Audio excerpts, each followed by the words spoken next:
Shomita, start now.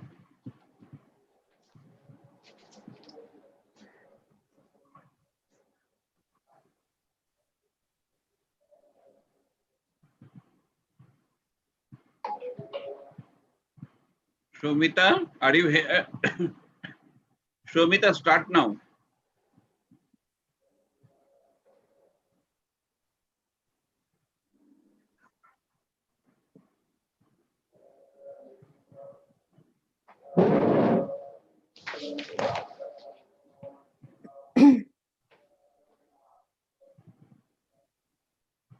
Shomita, acho?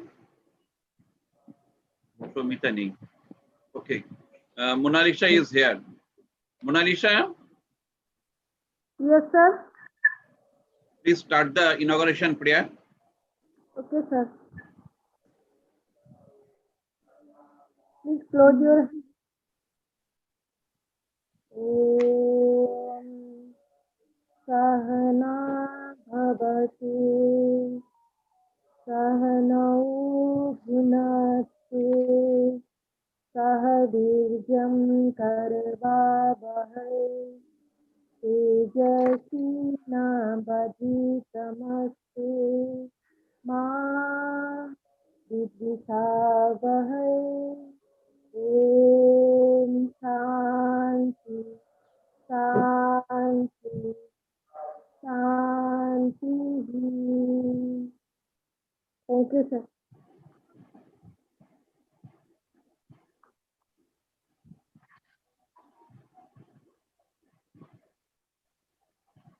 Thank you, Mona Lisa. Thank you, sir.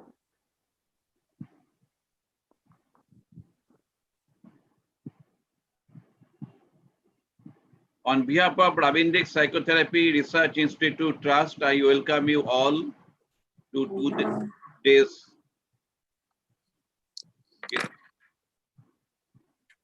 Sunday webinar on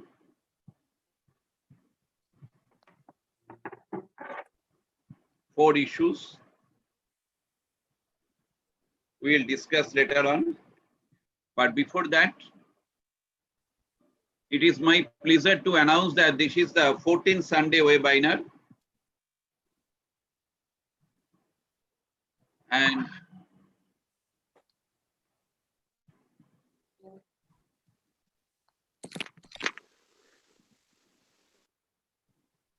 this is our logo.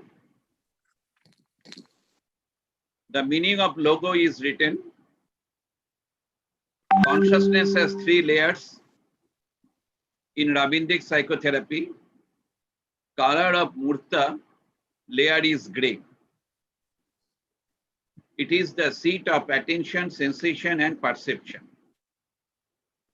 Middle area is Raga layer, the seat of feeling, emotion, memory, thinking, and their associations. Finally, it reaches at the Saraswat layer.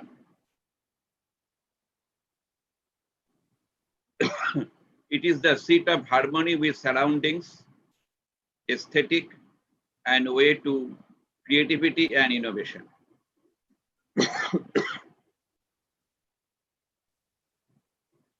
It is drawn by Ms. Sudipta Majumdar, Secretary and Treasurer of our institute. The motto of our institute is Tamosoma Jyotirgamaya, means when any score differs from the error, then it becomes truth. So our intention is to explore the fixed and randomized error from the observation.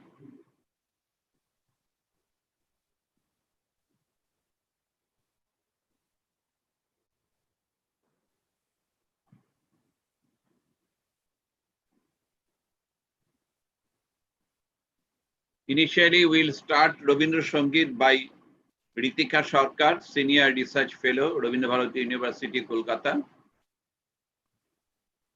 Next, we will learn about the recent activities of Ravindra Psychotherapy Research Institute and its achievement. Next, we will start the technical session 1 and next the technical session 2. After that, there will be some cultural program and then we will finish.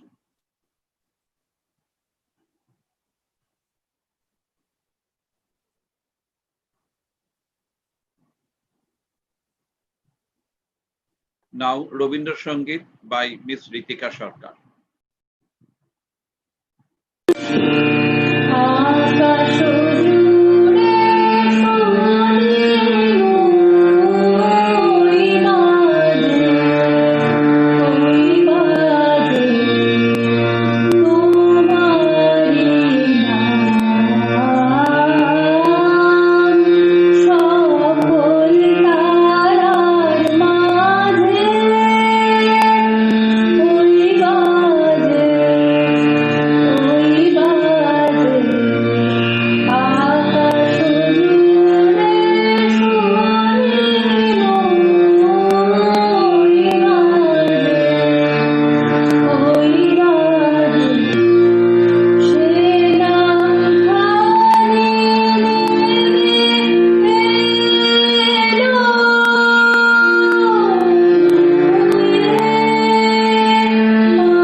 Thank you, Ritika.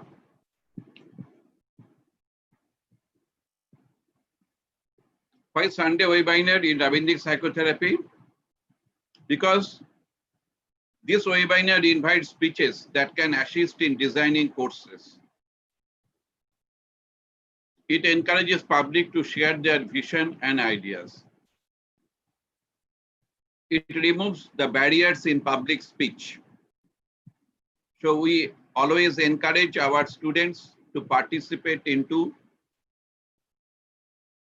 the Sunday webinar so that they can be a good teacher and good public speaker.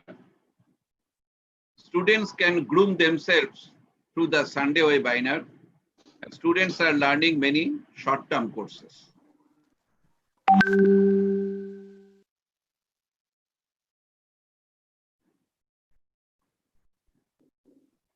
We have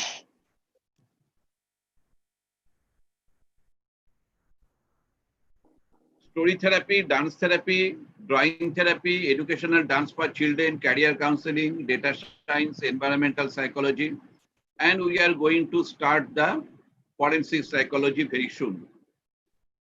Just we are preparing the syllabus. We have completed 2 workshops on forensic psychology, and we have invited 2 eminent speakers, one from National University of Forensic Psychology, Professor Priyankar Kakkar, and we have invited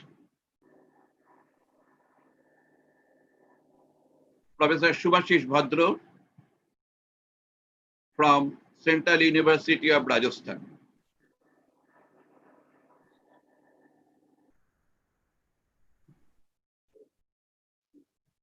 Now, this is our research, aptitude of story therapist. psychophysics in Kathak dance, mathematical modeling of Rabindra Sangeet and human value system, profile matching based career counseling, dance based English learning, pro environmental attitude scale construction. Now our next will be the development of checklist for investigation in forensic psychology. This is our plan. Now the achievement is we have done some international webinar with Philippines and Greece, Bangladesh, and we have conducted several institute-based workshops. So this is our course, Rabindra's Story Therapy, Level 1 by Ms. Anesha Mukherjee. Rabindra's Story Therapy Level 2 by Ms. Anesha Mukherjee. Drawing Therapy Level 1, Ms. Ishita Pal. Career Development Ecosystem by Ms. Shoumitri Bagh. Psychology in Kathak with Rabindra Nitto, Ms. Alokparna Roy. Internship on Attitude Scale Construction on Environmental Science by Ms. Shomita Chakraborty.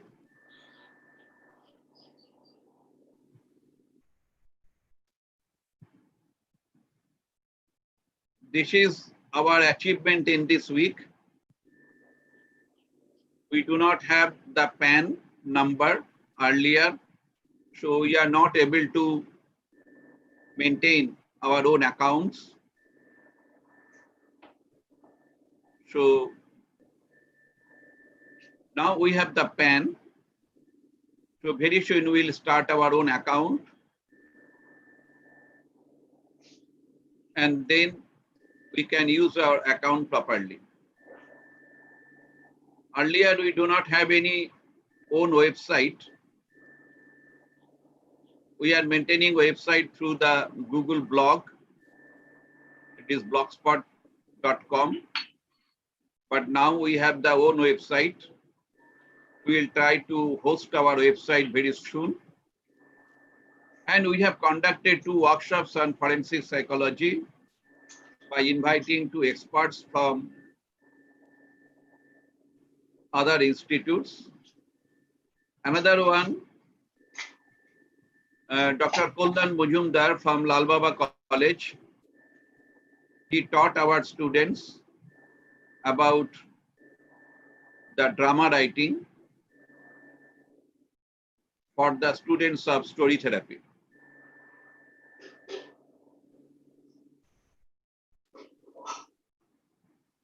We are the founder members of our Rabindra's Psychotherapy Research Institute Trust. Ms. Sudipta Mujumdar, Dr. Rama Manna, Dr. Subroto Basak, and Dr. Shitanshu Khatua. We have conducted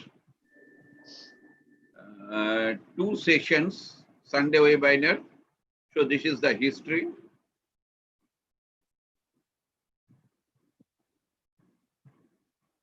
Now you will see our students' performance. Ms. Amrita Pal Basak.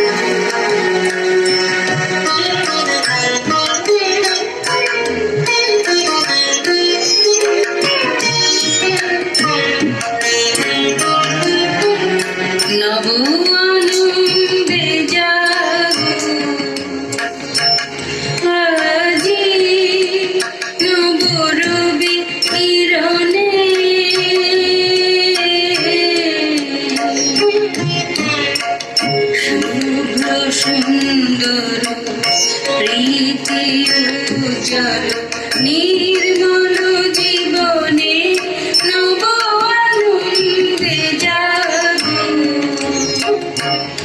আজি নবরবি কিরণে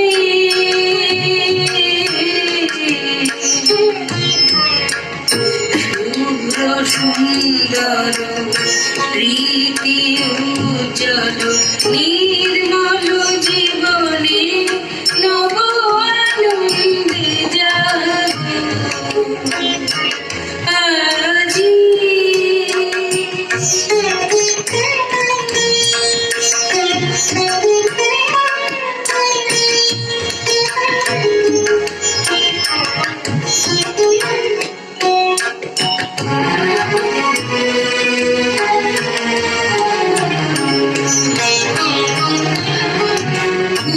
উচ্ছ্বাসিত নব জীবন নির্ঝর উচ্ছ্বাসিত আশা গীতি উচ্ছ্বাসিত নব জীবন নির্ঝর উচ্ছ্বাসিত আশা গীতি অমৃত পুষ্প গন্ধ বহে আজি শান্তি পবনে নব আনন্দে জাগো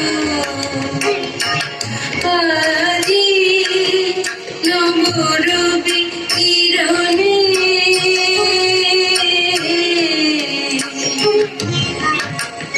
শুভ্র সুন্দর প্রীতি উজ্জ্বল নির্মল জীবনে নব আনন্দে জাগো আজি। Thank you, Amrita. Amrita is doing doctoral dissertation for cancer research.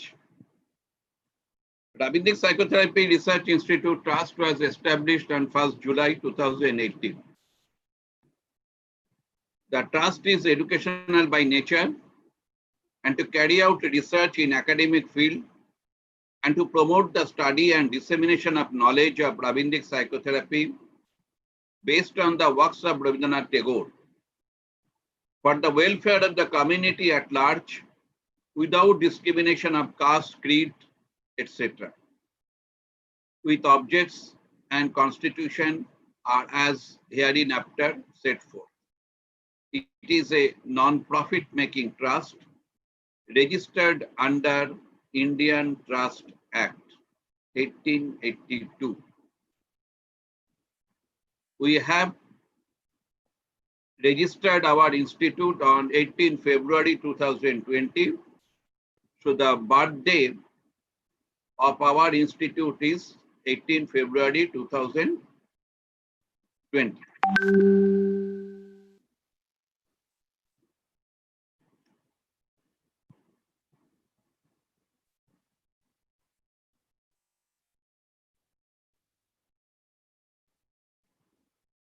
So whether Dr. Rituparna Bashak is here? Yes, sir, I'm here. Oh, that's nice. Actually, I have used my daughter's device. Okay, thank you. Thank you, ma'am. I'm here, sir. Despite of your very busy schedule, Right, sir. you appeared here. Now, Dr. Rituparna Bashak Dasgupta, she is Associate Professor in English, Siliguri B.Ed College, having 19 years of teaching experiences. She is MA in English, North Bengal University, MA in Education, Netaji Subhash Open University, MAd IGNOU, and PhD from Vishwabharati University. Title of her thesis is Exploring the Self. It is just related to our self-awakening values of Rabindranath Tagore. Seems to be. I am not very much expert here. So exploring the self, a study in the poetry of Kamala Das, Gauri Deshpande, Eunice D. Shuja, Meena Alexander, and Sujata Bhatt. Her research area of interest is Indian literature in English, women and gender studies, educational philosophy. She completed a few projects from UGC, ICSSR. She participated and presented papers in more than 25 national and international seminars. Apart from academics, area of interest includes participating in cultural events, singing Rabindra Sangeet, organizing cultural programs, etc. We are grateful to Dr. Rituparna Basak Dasgupta for accepting our invitation to present one Rabindra Sangeet, এই যে তোমার প্রেম গো হৃদয়। Yes, madam. Thank you, sir. Thank you for your so kind and generous introduction. তো উপস্থিত সবাইকে আমার প্রণাম, শ্রদ্ধা ও নমস্কার। আজকে মহানবমীর শুভেচ্ছা সবাইকে জানাচ্ছি। আর চেষ্টা করছি, আমরা শুধু চেষ্টাটুকুই করতে পারি এই গানটি গাওয়ার।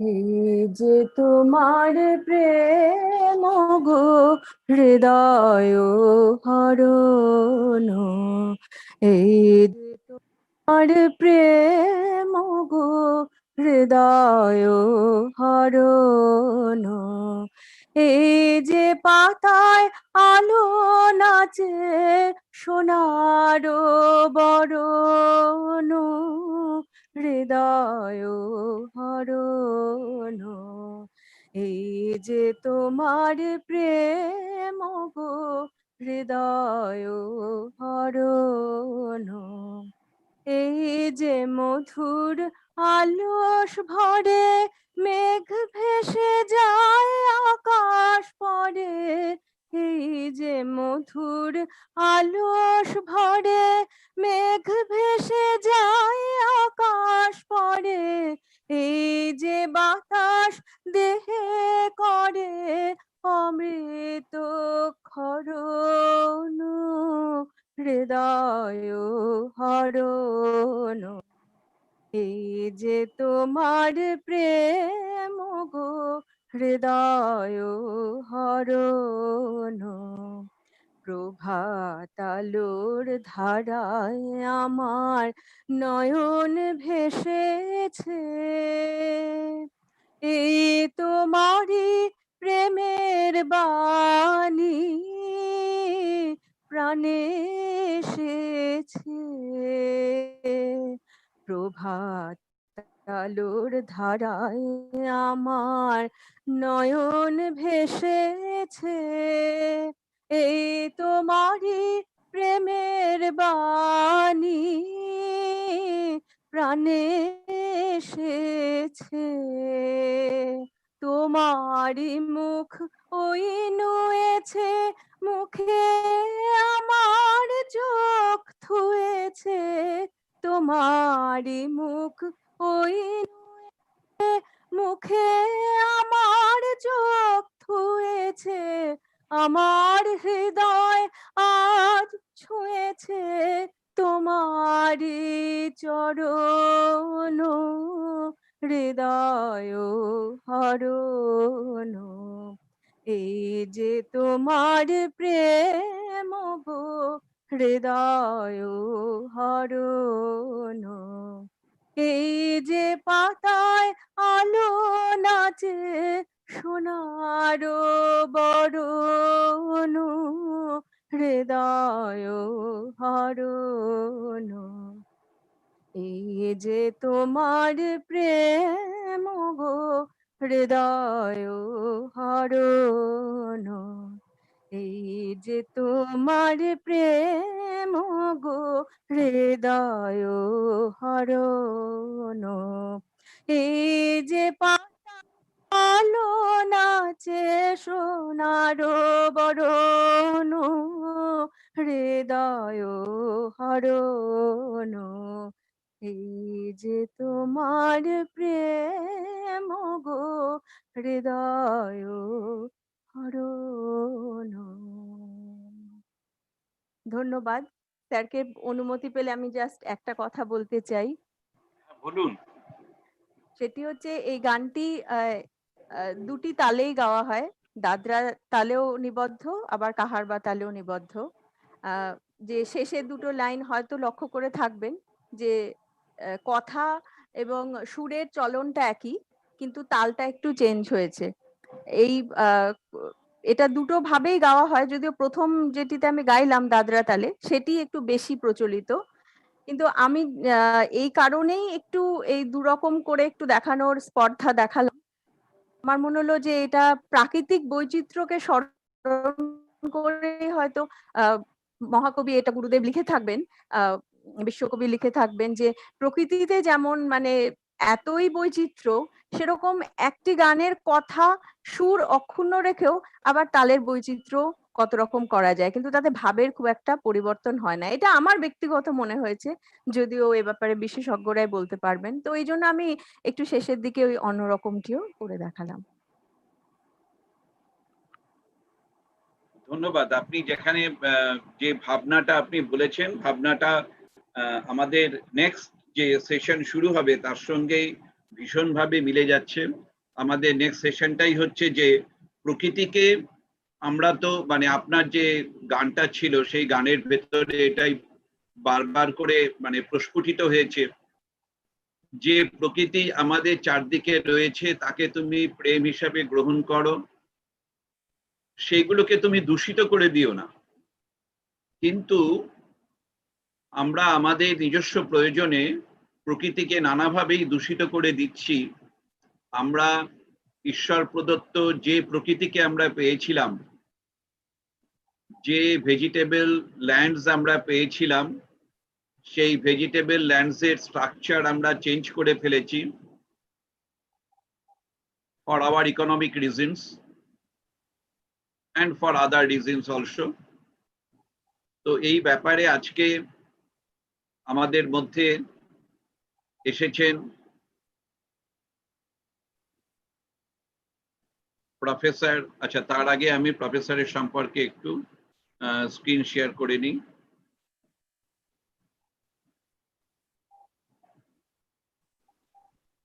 প্রফেসর গণেশ স্যার এর আগেও আমাদের কাছে এসেছিলেন, তাও একটু ওনার সম্পর্কে বলি।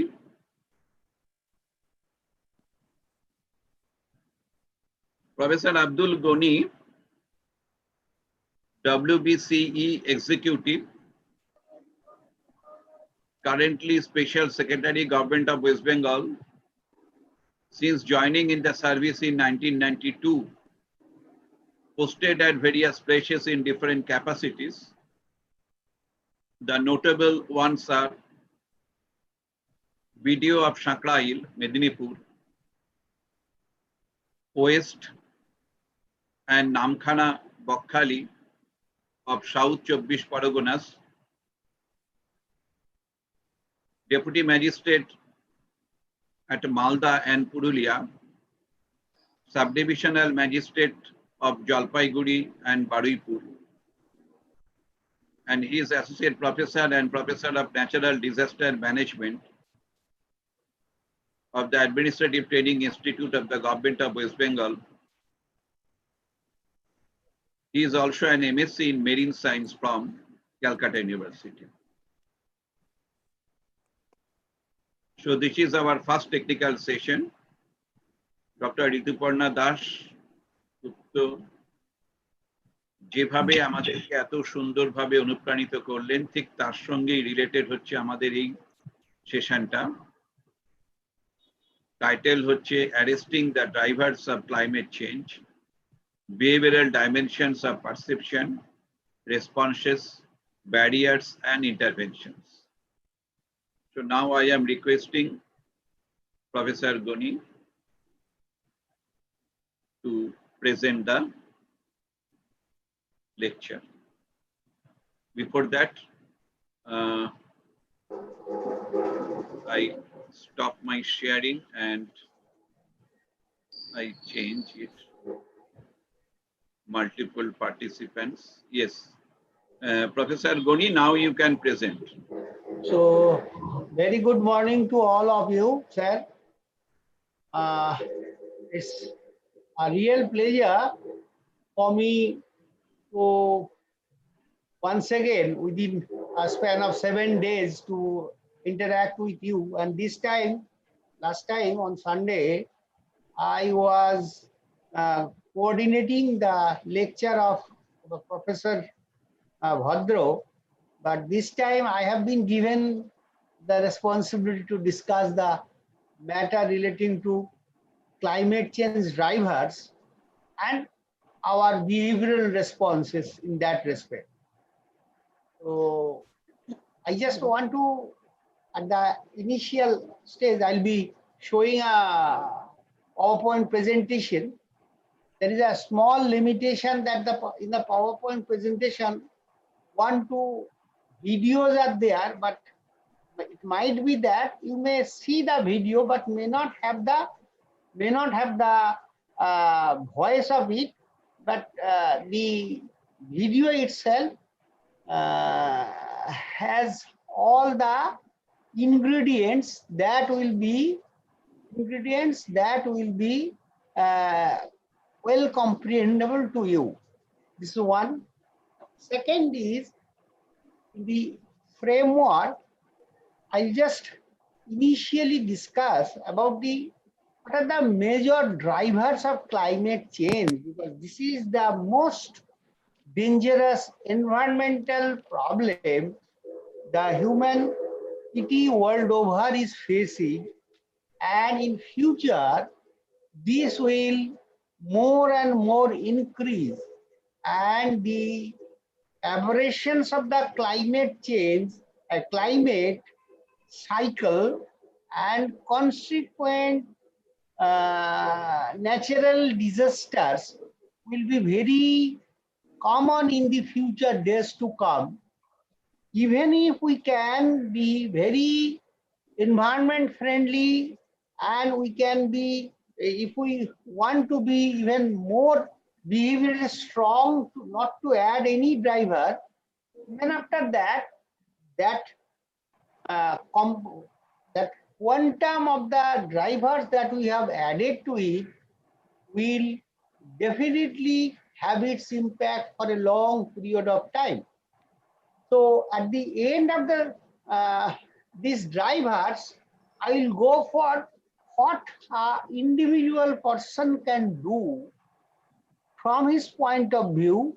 Since you have a course on pro-environmental attitude scale construction, I would request you to see how the drivers are originating and how for control of these drivers, how a scale could be, it could be the addition that way of the drivers, the point of origin that starts from human being. So how the features or characteristics of such addition could be incorporated into the attitude scale construction so that it becomes a robust scale and have a wider flexibility in field visit and field data collection. So this is the basic thing. Now with this, I would start the presentation. I'll share the screen. I'll share the screen. It's possible. Please start. Is it, are you getting this slides? Hello? No, sir. No, sir. You are not getting, na? No. Achha, just a minute. I'm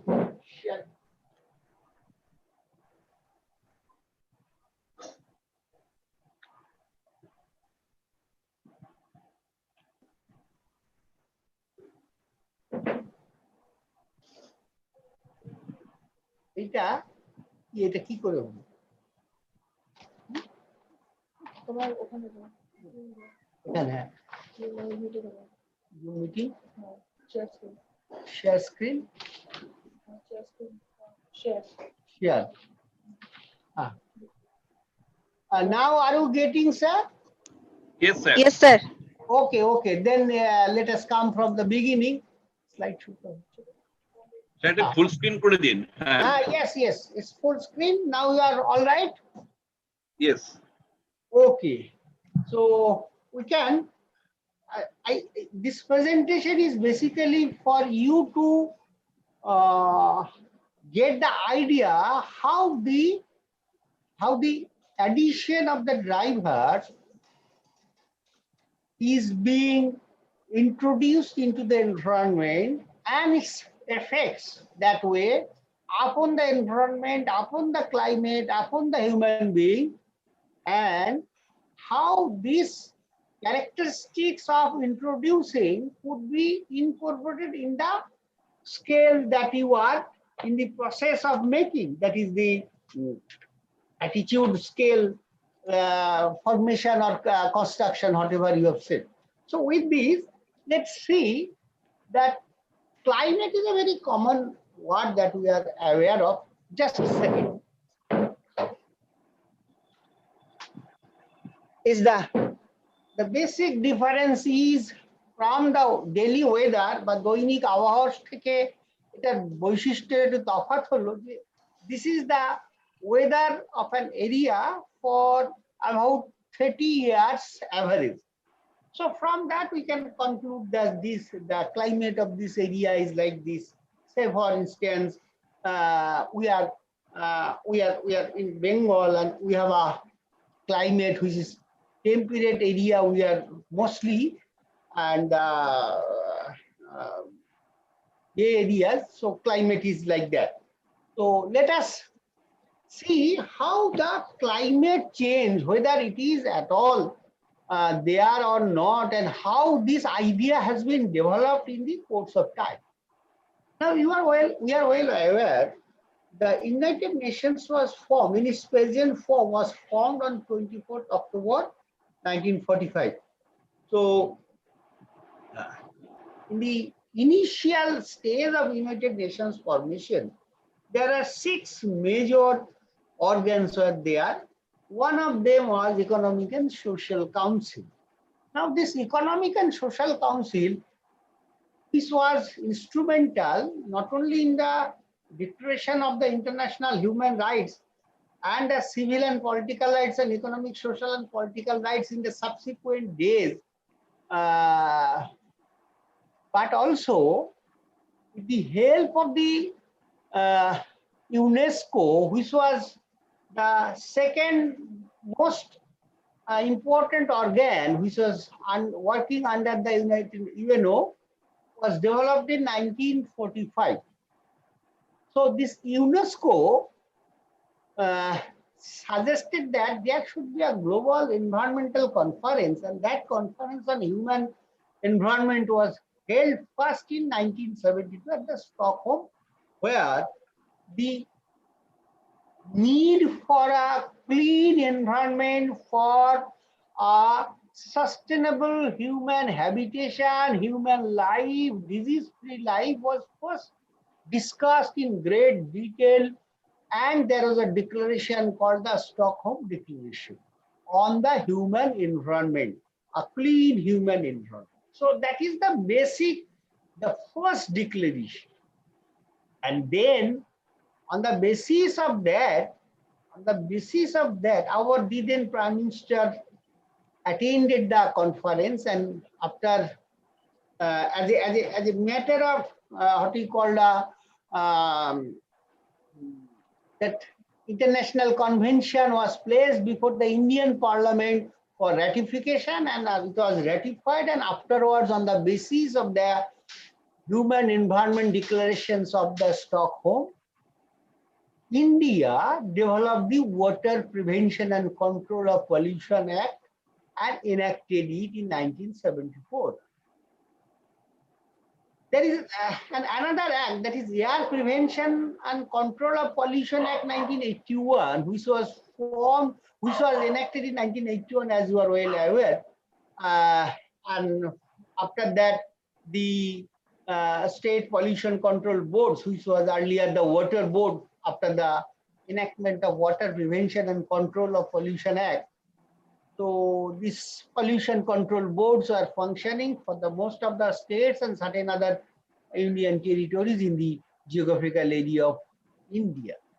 So meanwhile, I should go a little bit that in between 1974, that is the enactment of Water Prevention and Control of Pollution Act, and the Air Prevention and Control of Pollution Act 1981, there are certain developments in the global context, in the environmental context, and those developments are like this. These three persons, one is Mario Molina, second one is Frank Sherwood Rowland, and the third one is Paul J. Crutzen. You see, these people got the Nobel Prize in 1995, but their work on research of the environment was in 1974. They first bring out a very interesting feature of the environmental change. We are aware, very well aware, that since 1850, the engineers and the scientists world over are trying to develop artificially created environment for low temperature. And I hope you may also appreciate that Benjamin Franklin was a very renowned scientist who was also involved in 1850s in developing this artificial environment, creation of artificial environment of low temperature. So this is called a refrigeration technology. And this refrigeration technology used certain compounds, organic compounds. The most important was chlorofluorocarbons, CFCs. So a carbon molecule having 4 hydrogen atoms and 1 carbon atom, when the hydrogen atoms are replaced by fluorine atoms, so chloro and chlorine atoms, chlorofluorocarbons are prepared. This is an industrial process developed through a lot of resources. And these particular CFCs, they were very much stable, and they are the very good that we are using in the refrigeration. You are well aware that the refrigeration in the refrigerator, sometimes we feel that it should be filled with a new gas because the gas has somehow or other evaporated or like that or leaked. So that gas is a coolant. Nowadays we are using a different kind of coolant. I'll be coming to that.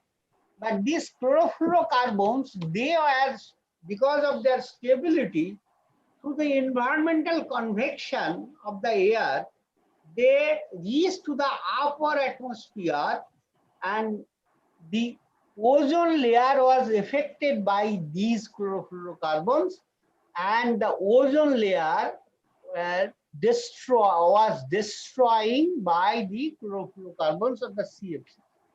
So the scientists predicted that if the ozone layer is, I should say, depleted, then in future a day will come when the sunlight, having a lot of ionizing radiations in the higher energy state, like the UV light. You see, in the light that we see, it has a spectrum from red or VG, or basically we know, but the violet is having the smallest wavelength and strong energy. And smaller to the violet is the ultraviolet.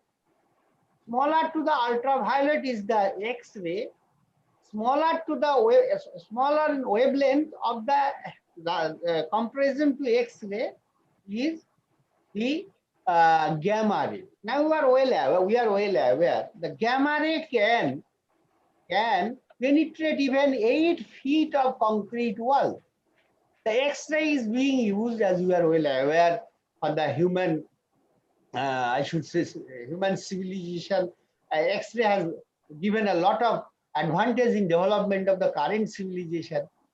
Ultraviolet ray also, but if these ultraviolet ray, X-ray that which are coming from the sun, if human body is exposed to such in a high energy light, then our DNA gets ionized and may lead to dangerous and disastrous what we call mutation in the DNA. So that was the very basic thing. With this, the ESCOS, that is Economic and Social Council of the United States, and United Nations, as well as the UNESCO, they started to negotiate, and finally an UNEP, United Nations Environment Program, was developed, and under this program a lot of research took place. And ultimately in 1987, meanwhile we have enacted the Air Pollution Act, there was a convention at Vienna on the ozone depleting substances and other ozone depleting substances that were developed, halogenated CFCs. In the CFC, one atom was chlorofluorocarbon was replaced by halogen group, that is the chlorine, fluorine, bromine, iodine. These are the things, and the methyl chloride. These are all very strong, what we call the ozone depleting substance. Ultimately, the global community was successful in developing a Montreal Protocol to regulate the ozone depleting substances, and that protocol came into being from 1987, from January 1, 1988. So this is one thing that was the ozone depleting substances. This Montreal Protocol is still in place, and our country, India, is also a member to the Montreal Protocol. It has an annual conference every year, and the ozone depleting substances, controlling of the production of that is still being in the considerations globally. Then IPCC, we are well aware, because our one of our great Indian, R.K. Pachauri, was instrumental in the IPCC chairmanship, and under his chairmanship, the IPCC developed the most, at the period of time, the most what we call extensive research and the IPCC report, and on the basis of that report, the IPCC was given Nobel Prize. So in international, this IPCC, or Intergovernmental Panel on Climate Change, was afterwards developed with the help of the United Nations Environment Program and the World Meteorological Organization. This was a very old organization, World Meteorological Organization. What was the basic motto of it? The basic motto was that apart from the ozone depleting substances, the researches during 1974 to 1985, the researchers globally find out a lot of agents which are being introduced because of our industrial activities, or what we generally call the anthropogenic activities. And as a result of that, there were changes on the process of change in the climate pattern that they noticed. And to study further details into it, the IPCC was formed. Now this IPCC, what they wanted to know is basically, if we go to that, before that we have to understand this one very important thing is called the greenhouse effect. Now, greenhouse effect is a kind of thing we are well aware. Say, for instance, in a winter day, normally the temperature is low, and as a result, we are compelled to have certain heat conserving or heat that heat radiating, against the heat radiating clothings like the sweaters, etc., which helps in preserving the body heat. Now, if in a winter night the sky becomes cloudy, then the cold feeling of coldness that no longer are there. So why it is so? That is very important. As we were discussing that the solar light. Now the solar light is the ultimate light, which I should say sustains the life on Earth. So solar light, that visible light that we see, that I have told that it is within the spectrum level.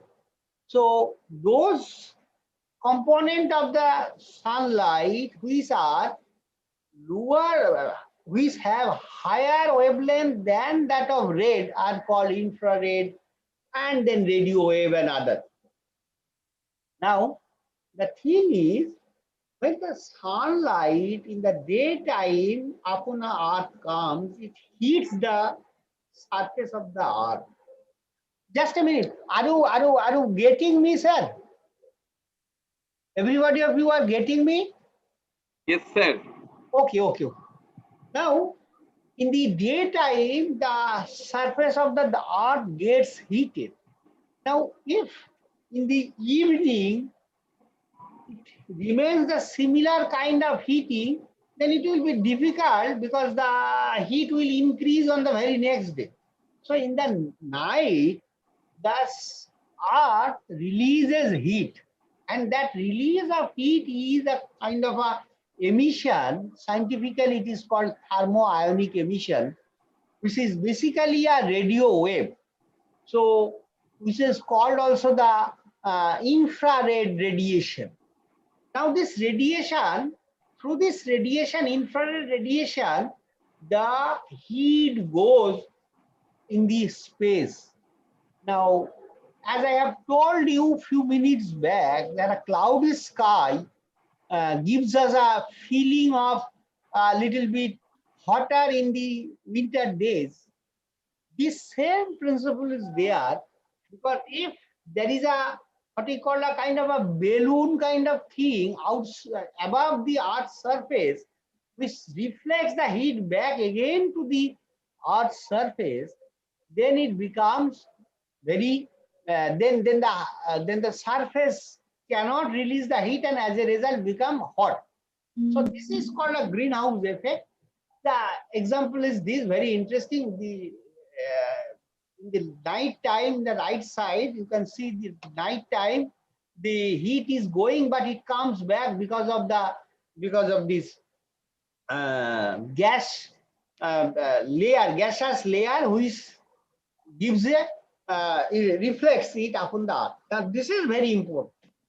What are the gases that creates these kinds of screen above the earth, atmosphere upon the earth at a certain distance, and which reflects the heat? That is very important, because that is the crack of everything.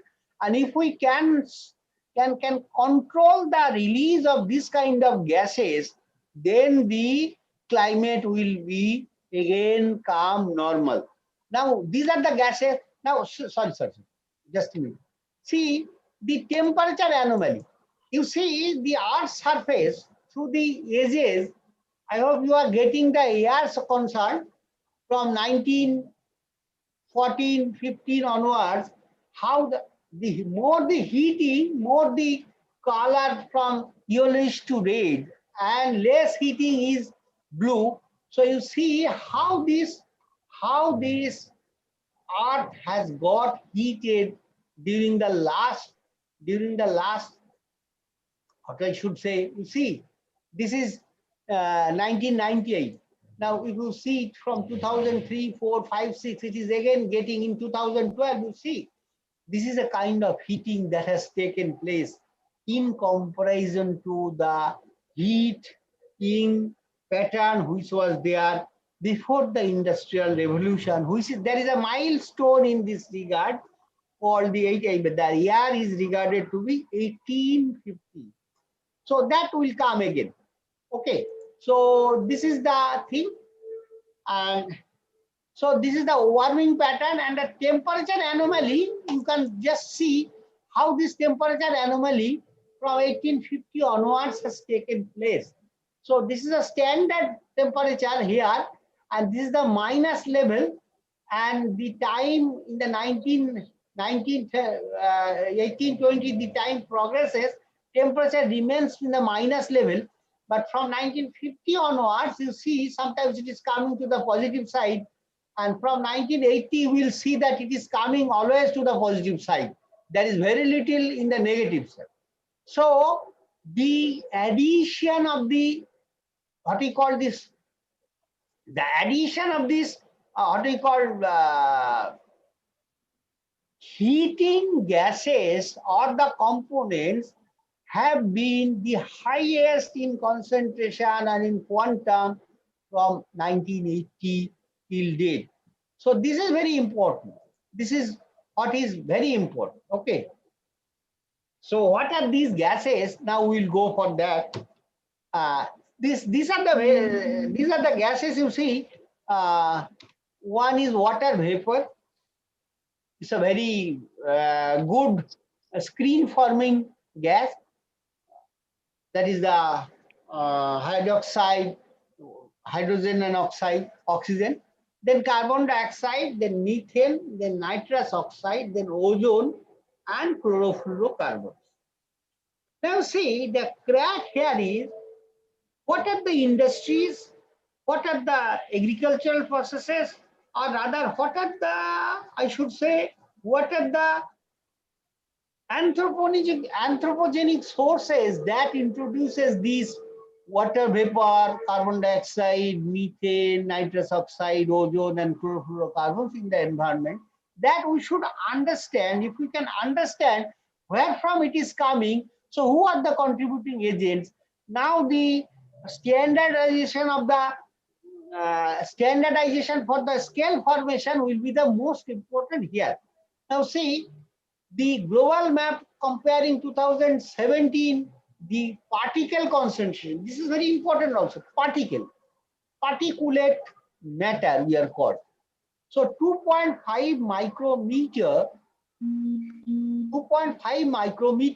PM 2.5 is the commonly called criteria. This is very dangerous for our lungs also, and it is a wonderful screen forming agent. So these are the areas you see which are marked red, where the concentration is microgram per meter cube, that is 35. Okay, now there is a WHO guideline. This is we are inhaling. In our India also we are inhaling. So this is an area where particulate matter is very high. Again, what are the areas where from particulate matter generates? That is very important. Then IPCC report started to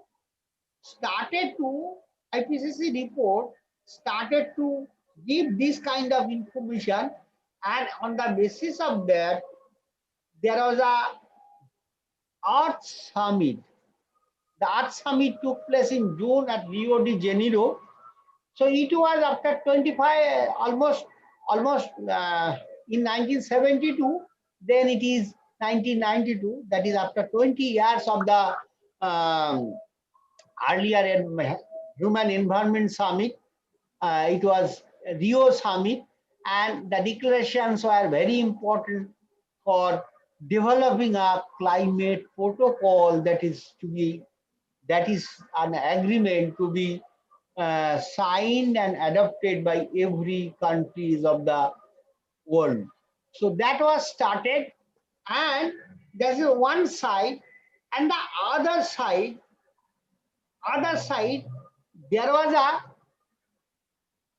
a declaration on the UN of the UN General Assembly that the decade 1991 to 2000 will be observed globally as International Decade for Natural Disaster Reductions. I want to mention here that the concept of disaster management in the term and its I should etymology was not common in India. We had earlier a relief mechanism system, and the Britishers first developed a relief code beyond the before the Britishers. There were also certain state intervened reliefs or arrangements were there for water supply in case of drought, food and other works in case of what we call famine, etc. Now, the disaster management concept was contributed by the UN, and in the India it came in 1989, and there is a small unit in the Agricultural Ministry of the Government of India on disaster management. Now, during the 1991 to 2000, not only we observed this decade as the International Decade for Natural Disaster Reduction, but also there is a Yokohama Action Plan for Safer World. Yokohama Action Plan Yokohama is a town in a city, is a city of Japan, where a global community assembled and decided that for a safer world, how the constructions and other areas could be, and the public could be made aware on this figure. So this was there, and ultimately IPCC submitted its report, and on the basis of that, the conference of parties, that is the signatories, took place at Berlin. You are well aware that the Paris Climate Agreement was signed in COP21. COP is Conference of Parties. The first Conference of Parties, the first meeting took place in 1995 at Berlin, and afterwards the subsequent, I should say, subsequent Conference of Parties took place. Oh, I'm sorry. The last point, since it is being recorded, COP3 held at Kyoto, and Kyoto Protocol on reduction of carbon dioxide equivalent below 5%. I'm sorry, I get corrected. This is 50%. This is 50%.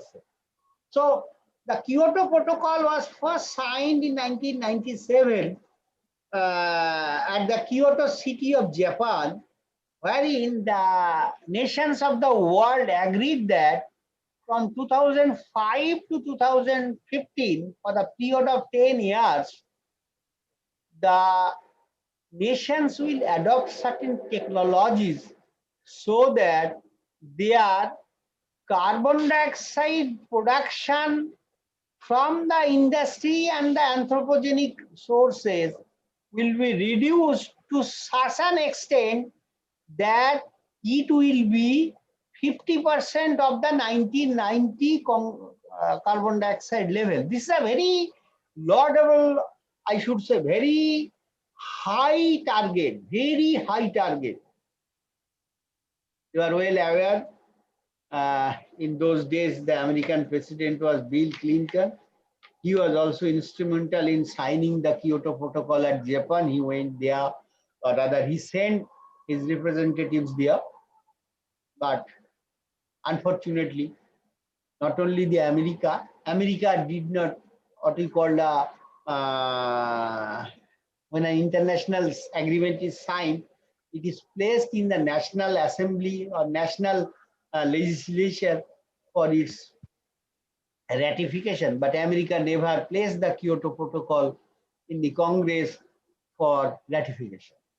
because of the business issue, which is again we are facing. Few days back, there was a debate at the national level, I should say international level, between the two competing candidates of American presidency, where the question of Paris Climate Agreement and the present sitting American president's view that if the Paris Climate Agreement is implemented in the country, then the country's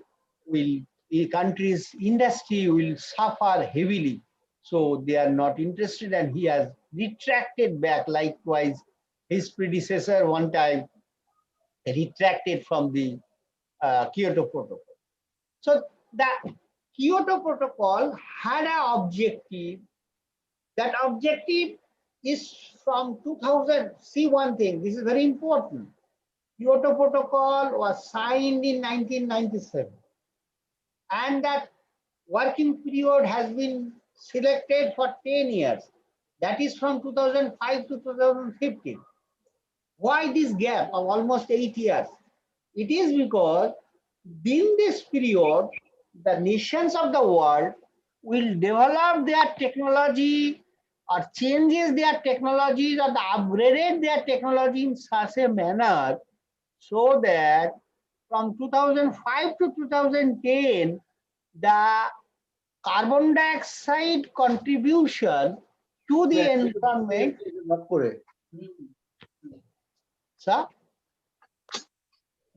Sir, any question? Soumitra Basu sir?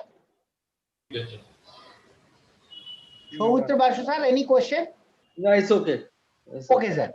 Now, the thing is that carbon dioxide production or the carbon dioxide equivalent, that is everything in terms of carbon dioxide is measured, will be coming down to 50% of 1990 level. This is a very laudable job, very laudable ambition.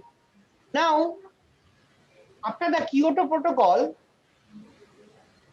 the greenhouse gases that were identified were similar that I have asked, that I have shown a little bit earlier: carbon dioxide, methane, nitrous oxide, hydrofluorocarbons, then perfluorocarbons, and then sulfur, hexafluoride. These are all. Now see, this is a picture. I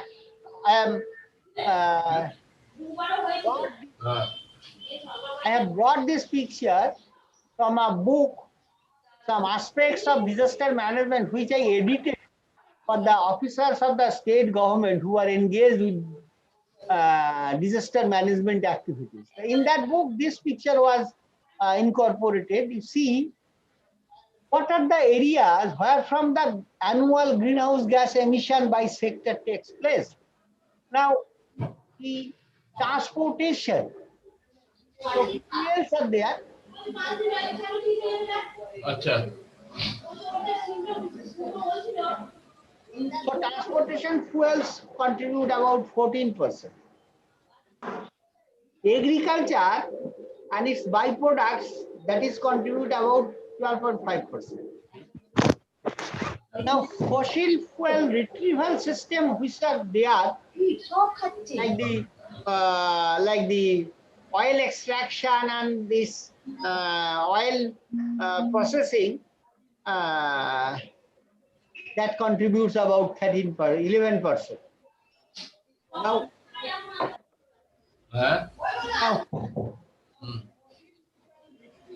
now power stations, we are well aware that our power stations are contributing very much because we are still carbon-based power, having carbon-based power stations, so 21.3%. Then waste disposal is about 3.4%. Land use by and the stubble burning, that is contribute about 10%, and residential and commercial and other sources that is contribute about 10%. So this is approximate. This is being changed. This is not the hard and fast, but it is around like this. Now you see the global disparity of carbon dioxide footprint per capita carbon dioxide emission. That is a very interesting kind of thing. If we look to the USA, the current is about 15 ton per year at 2016 scale. That 2016, I should say, report. Then Canada is about 15. Then South Korea about 12, 11.5. Then Russia about 10. Then Japan. And for India, it is about 1.57 tons per person in 2016. And the global average is 4.35. Now, one very important point here I want to mention. If you see the area of United States and the population, the quantum per square kilometer, and if you see the Indian population and the contribution per person, then quantum per square kilometer becomes equivalent or equal. So our problem and the America's problem are almost similar. I'm once again telling, our area is 1/7 of America. So, and our population is almost 1/4 of America. A little bit more than one fourth.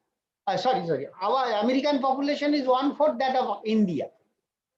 So, the contribution, total quantum contribution of United States and that of India, if we consider it against the square kilometer area of India, then we are equivalent with America. This is very important issue. We are complacent that yes, we are contributing only 1.5 tons per person per year. But at least that was there in 2016, but it is not like that.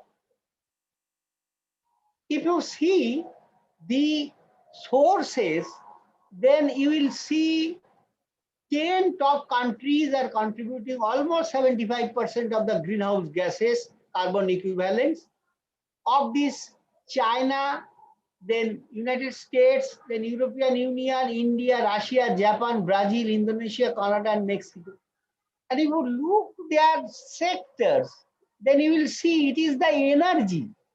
It is the energy which is contributing the almost 3/4, or if not from 75% to 80% of the contribution. So energy is a place where highest carbon dioxide equivalent is entering into the environment. Now energy saving is something which we will be discussing. How can we? So other, say for instance, there are a number of long-lived greenhouse gases, LLGHS, long-lived greenhouse gases. So if you look to these from 1979 onwards and the contributions, these are the carbon dioxide, methane, etc. Everything is increasing. Everything is increasing. Similarly, this is a places where from this article of sampling has been taken place for carbon dioxide and the other air. So these are the areas, including ocean surfaces, from where the carbon dioxide and methane, etc. sampling takes place. So ground-based one are red, aircraft-based one are a little bit this color, orange color. Then sheep-based, these are the areas. So greenhouse comparison, if we do that, then the report that are produced by the world community are almost near to the reality. So global average carbon dioxide from 1985 to 2015, everything is increasing, everything, everywhere. Now, these are the 20 largest carbon emitting countries that we have told a little bit earlier also in a different fashion, and the sources we have also contributed. Now, inequality in contribution, if you see high income countries, their population is only 16%, but their share of carbon dioxide emission is about, that carbon dioxide means carbon dioxide equivalent. Production is about 39 and share of consumption based carbon dioxide emission is 46%. So 16% people are contributing 46% because of their consumption, too much they are consuming. Then upper and middle income, the area again it is above the population level, and the lower and middle income, they are also very low, their carbon dioxide production, and low income again very low. So if we look to the continent wise, this is this. So the thing is affluence leading to additions of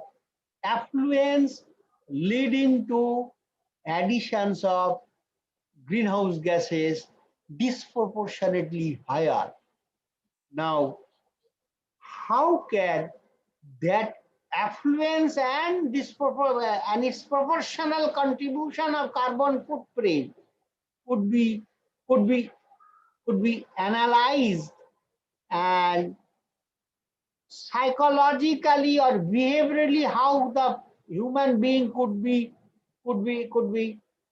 exposed to and convinced, and thereby some positive actions could be taken. That is a matter to be looked in. Here is a small video. Just see, this is you may not find a sound. This is the video of the World Meteorological Organization.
So we are, this is very important. Then comes to the methane. This is very important. Methane, the global methane, and this is true for India very much, because anthropogenic methane emission is very strong here, and a number of sources are there. So the methane contribution from various issues. Now the enteric fermentation, since we are having a very large number of cattle population, and in the cattle there is a enteric fermentation out there. So that way we are contributing a very big amount. The highest amount greenhouse gases through agriculture is being produced by India because of its highest amount of basic or the fund, what you call primary sector activities. Now, global anthropogenic methane is like this. By 2030, what will be the report? It's like this from the sources.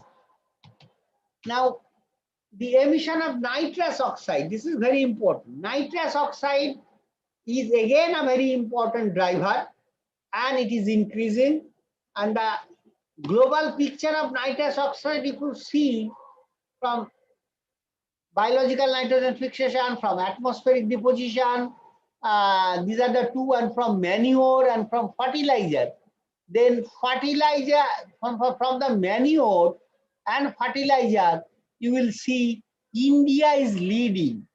So this is something very important that nitrogen dioxide is coming from the use of urea, in the agricultural purpose. So use of urea, how could we bring it down to zero is very important. And whether urea is again being used as it is banned by the agricultural department, but unfortunately in a very manner it is being used to some extent. So if you see the nitrogen dioxide, how this is being invented, you see this is a very interesting kind of video wherein the nitrogen dioxide, how this is an instrument.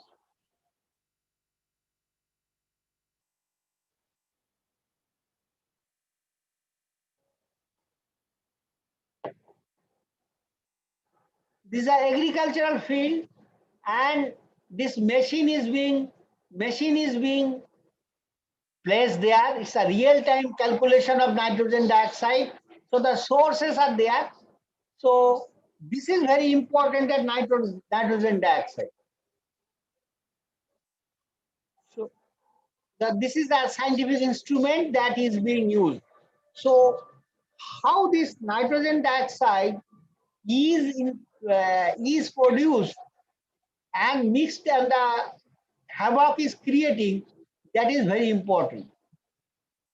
That is very important. And globally environmental scientists are doing that. So we can just go to the sector wise. If we see energy sector, these are the fuel combustion, energy industries, manufacturing industries, transport and other sectors. The fugitive emissions from fuels like solid fuels, oils and natural other gases. Then industrial process means there are the number of process, there metal production, other productions, etc. So this is the sources. Then solvent and other production use. Then agriculture, this is entry formation, manure management, rice cultivation, agricultural soils, prescribed burning and of savannas here, but we are also burning the agricultural residues like the stubble burning, and Delhi currently is facing very typical problem because of the stubble burning. And the waste are there. So we have come to the first part of it. The first part is like this, that after the Kyoto Protocol, which came into force in 2005, and it was a little bit amended in 2012, and still it is in force. The major important one is the Paris Climate Agreement. And in the Paris Climate Agreement, the greenhouse gases contribution of a nation in the global context of the greenhouse gases, there are something called the INDC that we are entering into. These are all the IPCC reports. I am not going into very details of it. I just want to go for the Paris Climate Agreement. Since the Kyoto Protocol was not very much effective, Canada, America, and certain other countries came out of it.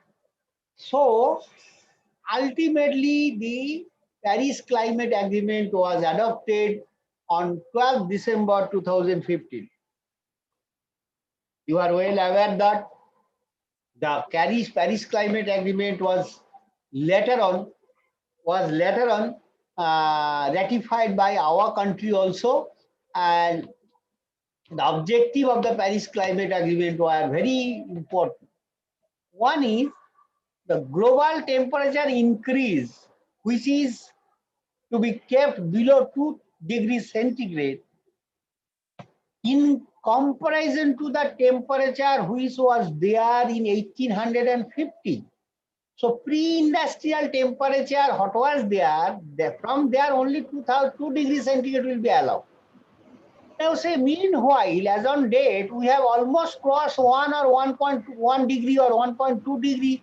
There are variegated areas where even 1.5 degrees centigrade temperature, average temperature has been increased. So you think of how this is becoming a big problem. And agreement not to fix any reference here, this is very important. And the quantum of anthropogenic emissions will be on the basis of intended nationally declared contribution. There was no standard kind of thing. Every nation was given a chance that given to decide on its own. So India decided that how it will reach to the 2029, where all the fossil fuels will be banned and how technology will be changed, etc., etc.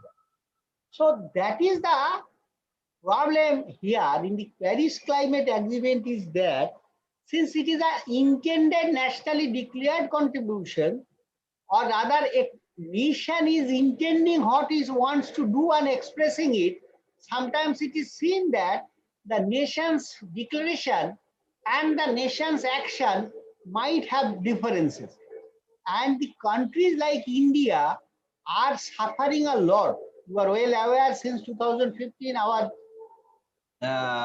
heat wave is becoming more and more fierce, and people are dying more of heat at a heat wave than the floods, etc. Flood is a very common kind of thing.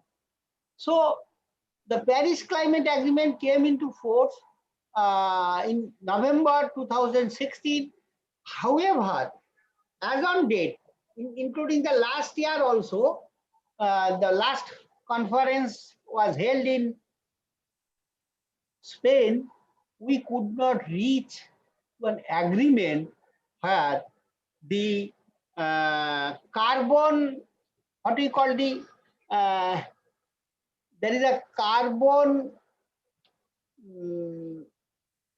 trading concept, which is very important. Say I am giving a very wonderful example. Somebody is arranging some other person to do something on his behalf. Likewise, the industrial nations are requesting the underdeveloped countries to plant more trees or certain actions which are pro-environmental and arresting the contribution of the gas drivers, and they are using that as a credit to the industrial nation against certain technologies. This is a kind of a give and take policy, and that is there in the carbon trading. And the details is complete a different issue. We may in course of time we'll discuss. So three options are there. One is finance, another is capacity development, another is technology. Now, the technology is very important for reduction of the greenhouse gases. If you see the Indian context, by 2024 and 2030, the need, even the electricity demand will be 776 trillion watts to 2,400, almost 4 times. Per capita GDP almost 4 times, 3 times. Then GDP in trillion will be increased that way. We are trying on level base to cross 5 trillion GDP. Though we are having a present very strong shock because of the pandemics and related issues.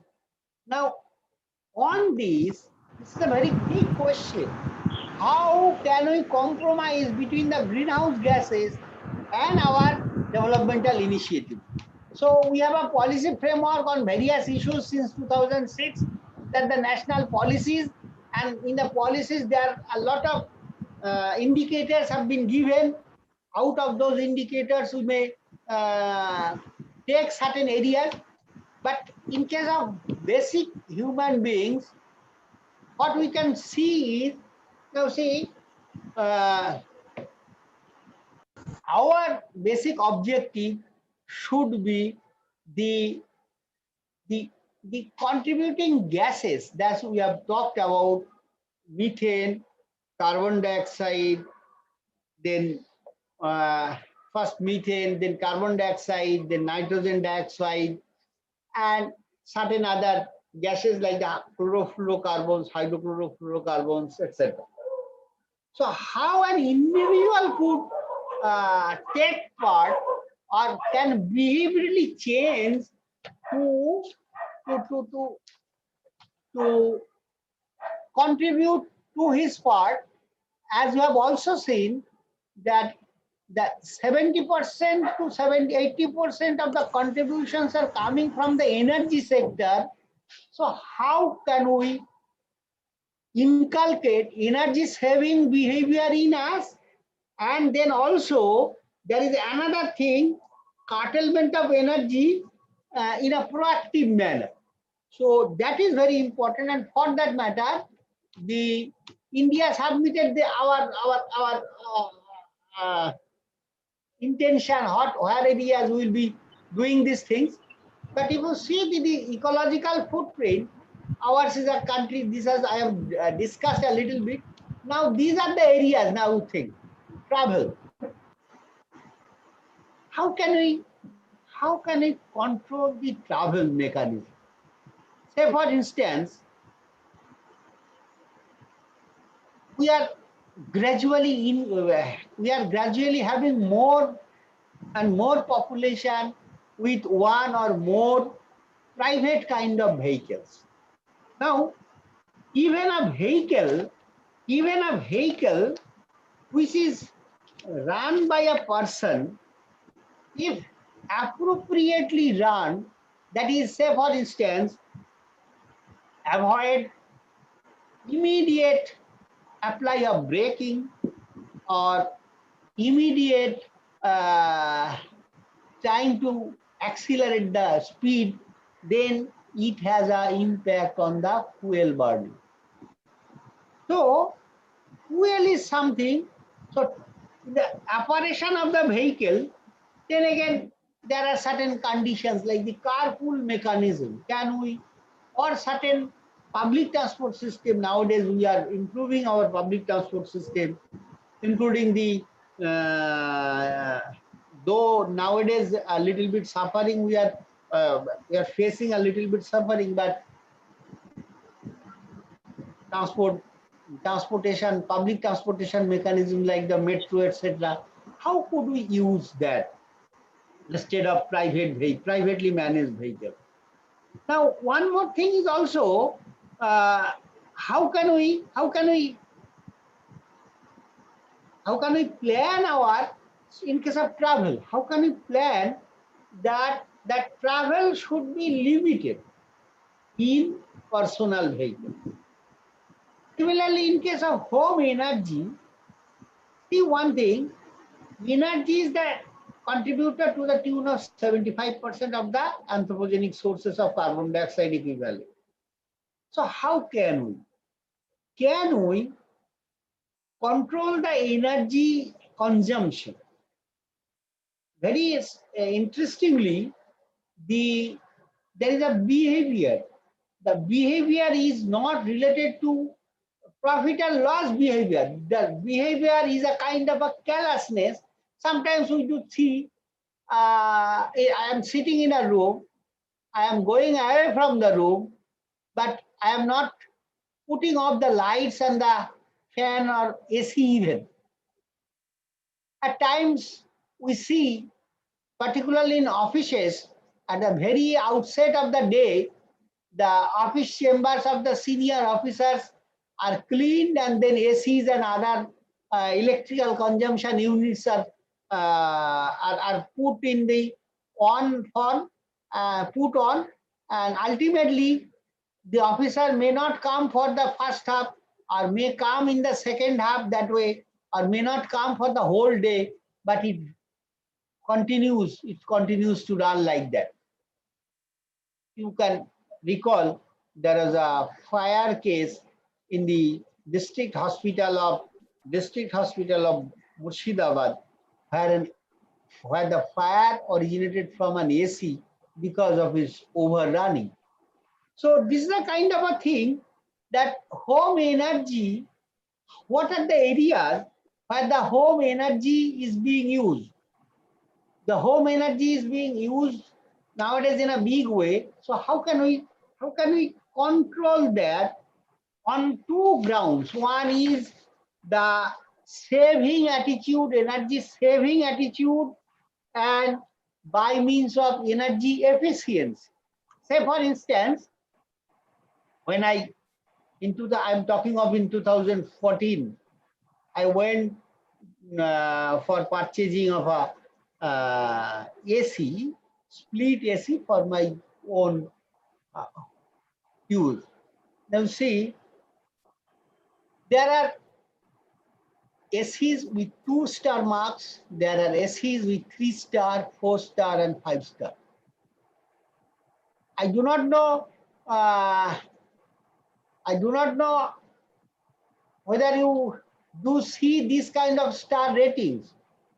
These star ratings are being given by the BEES, that is BWS, Bureau of Energy Efficiency of the Government of India's Ministry of Power. Now, energy efficiency is something that is, it's an instrument or a gadget is placed for getting some kind of a function from it. That energy efficiency, we are well aware, is directly linked to proportional to the I should say the product use of it. The more the energy efficient, the more per unit of energy. Sir একটু short করতে হবে, next speaker wait করছে। আচ্ছা, আর ঠিক 5 minute. ঠিক আছে sir, 5 থেকে 7 minute. হ্যাঁ স্যার, হ্যাঁ একটু শর্ট করে দিন, কারণ নেক্সট স্পিকার আপনার বেরিয়ে যাবে। হ্যাঁ না, আমি 10:20 শুরু করেছিলাম, তো আমার আর 5 থেকে 7 minute. Okay. So energy efficiency, so that is very important, whether we are well aware of that using of energy efficiency. Food and drink. Nowadays we see we are taking too much of calorie, and then we are trying to shed the calorie, and because of the high calorie intake, we are suffering from a number of problems, particularly high sugar and certain other kinds of things. And it is reported that 30% of our calculated calorie need, if we do not take, then we will remain in a very good physical condition. Same is the case for waste. You see, the waste that we do create every day, how can we meaningfully reduce the waste? So these are the areas. Waste usage also very important. Then shopping, what could be the of shopping? Shopping is there, but the going to shopping is very important. Then also these situational factors, other like the culture is important, infrastructure, social networking, institutional framework. These are all the areas where the social learning can play a very important role. I just want to read from a definition of American Psychological Association, which has been given about the adaptation, behavioral adaptation, or the psychological adaptation to climate change. And they have stated, I start quote, a wide range of responses individuals can make to difficult circumstances, including initial understanding, affective responses to situations. This is affective, which is linked with a psychological term. Behavioral responses to situations, the process of selecting responses, and the reciprocating impacts of the responses on individuals, communities, and the physical environment. It's a very wonderful definition. So the drivers are the gases which are coming, mostly gases, and the particulate matter which are coming from the human activity, industrial activity. So in the industrial activity, we are having a big way of shifting to mitigational measures, but in case of individuals, we are suffering from problems of what we call behavioral. Sometimes behavioral bias are there, sometimes norms are there, sometimes no experiences are there, sometimes attitudinal problems are there, sometimes habits, we cannot change our habits, sometimes our values also create some problem, age-old values having no significance with the environmentalism, and then our awareness and all these things. So what I should say is that this is the last one from 1901 to 1910. The natural disasters were 82. From 2003 to 2012, there were 4,000. And the hydrological and meteorological areas, are the most important, where climate change is playing a big role. If we can develop certain মানে, indices for the behavioral context, then field level data collection and analysis will be more easy. And I hope this is the job of the social psychologist. This is the job of the applied psychologist.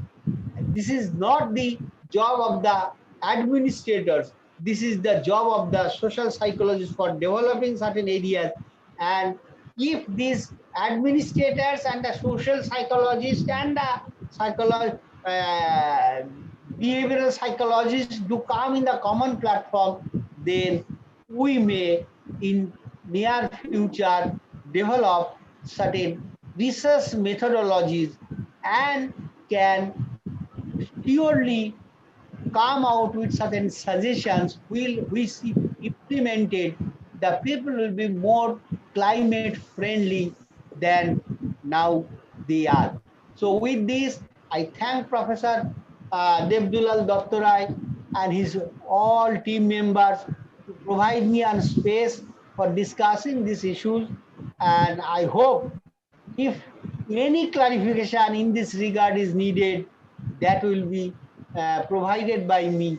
So far the contribution of the drivers are concerned, but how this behavior would be put into a scale, that is up to you, sir, and for that interdisciplinary research is also required.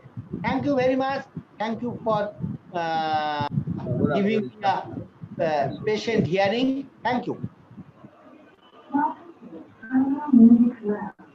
Sir, for your nice deliberation. You have covered very nicely different protocols, different reports, and you have pointed out that is for the industrial purpose, for the economic purpose, we are not able to satisfy the Kyoto Protocol. So this issue is very important, especially from the behavioral dimension. And you have nicely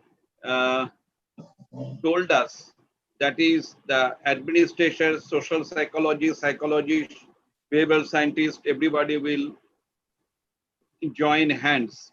In this connection, I like to share that is Rabindranath Psychotherapy Research Institute has started its journey, especially on the attitude scale construction related to the environmental management. In this connection, already we have done 3 things. Number 1, we have developed 3 questionnaires, especially for the different pro-environmental attitude. And now we are developing a global questionnaire and with some researchers of Calcutta University, Burdwan University, and the North Bengal University. I hope in near future we will present our data and everything in front of you. And since our next speaker is waiting, so I like to hand over these to first Rituparna Madam for her Rabindra Sangeet presentation, and next the speaker. So Dr. Rituparna Bosak, are you here, Madam? Yes, sir, I'm here. Yes, please start your Yes, after that, if you have any question, we will discuss after the technical session 2. Okay. Okay sir. Okay, so please you start the sir স্ক্রিনটা মনে হচ্ছে এখন স্ক্রিনটা একটু of করে share করতে হবে sir. Sir স্ক্রিনটা একটু অফ করতে হবে। হ্যাঁ করে দিচ্ছি। হ্যাঁ, এরপরে আমরা আলোচনা করব স্যার, আপনি যাবেন না। Okay, I am there. আপনি যাবেন না, next speaker. Okay, I hope the screen is now off. Yes. Thank you, sir. I am here, no problem. Thank you, sir. Oh, I am muting myself also. Yeah.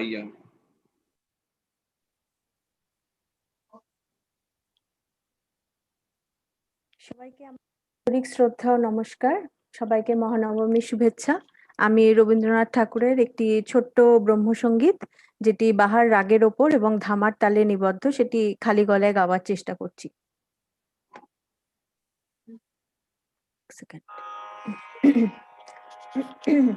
শোনা যাচ্ছে কি আমার voice? Sir আমার voice আসছে? হ্যাঁ ma'am আসছে। শোনা যাচ্ছে। আচ্ছা, ঠিক আছে, ধন্যবাদ।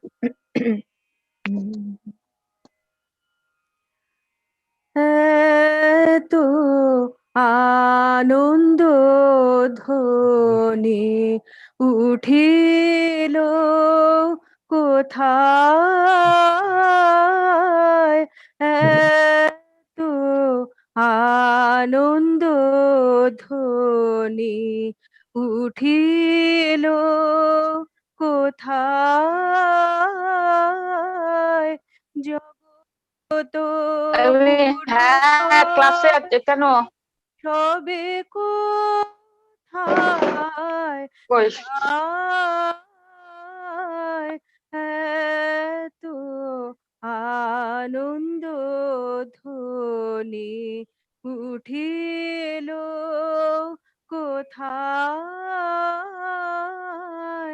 কোন অমৃত ধনের পেয়েছে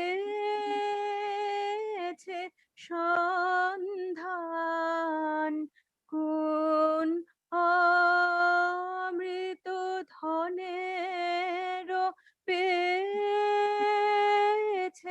সন্ধান, কোন সুধা করে পান, কোন আলোকে আধার দূরে যায়, এত আনন্দ ধ্বনি উঠিল কোথায়, জগত পুরবাসী সবে কোথায় ধায়, এত আনন্দ ধ্বনি উঠিল কোথায়।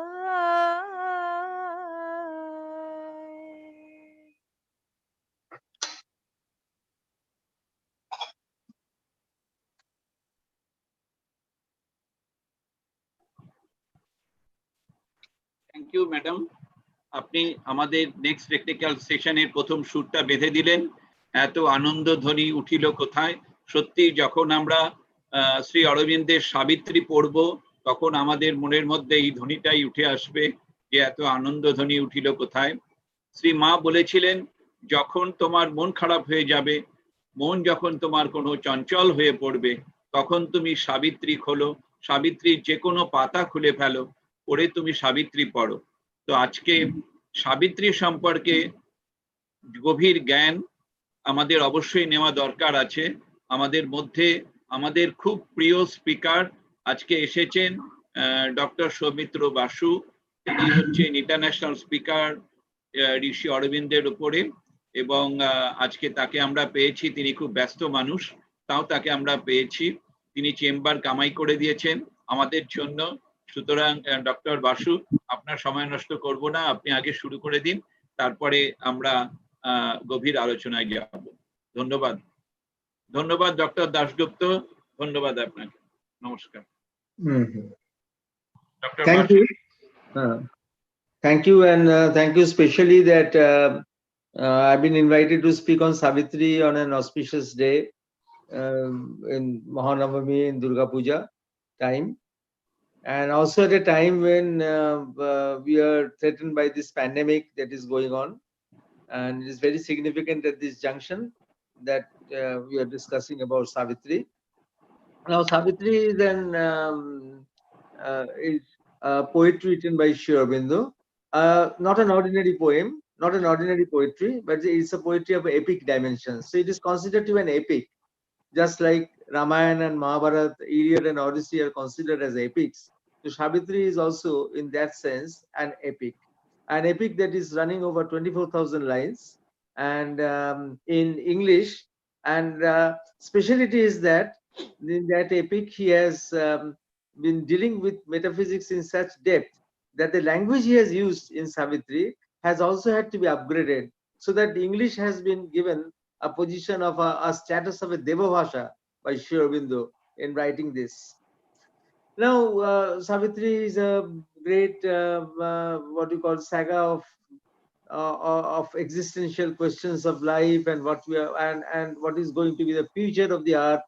And naturally, the future of the earth also necessitates a consideration of whether immortality can be one issue that can be discussed. And before going to that, what Savitri is representing, we'd like to say a few things about how immortality has been tackled in the Indian tradition. Now, this is very important because every time this has happened, every time immortality has been tackled in some way or the other, all these things are stepping stones towards the final revelation of actual how the thing is to be done in Savitri. So all the things that happened before are stepping stones. And to understand Savitri, we have to understand that background. So the first, if you see the first episode in this saga of immortality, we find, I'm taking a cue from my senior in the ashram, Manoj Das, and who, as you know, is a very great literature personality. And he was working on this theme, and he pointed out that the first thing that in the Indian tradition, when we counter the question of life and death, is to be found in the episode of Nachiketa in the Katha Upanishad. You know that Nachiketa was an adolescent boy, and I will not go into the story. I will just go into the psychological essence that he had gone to the domain of death, to the kingdom of death, to the palace of death. Why? To know what is there after death. What is the meaning of life and death? And is there anything after death? And this is the first time this question has been directly raised in the Indian tradition in such a convincing way.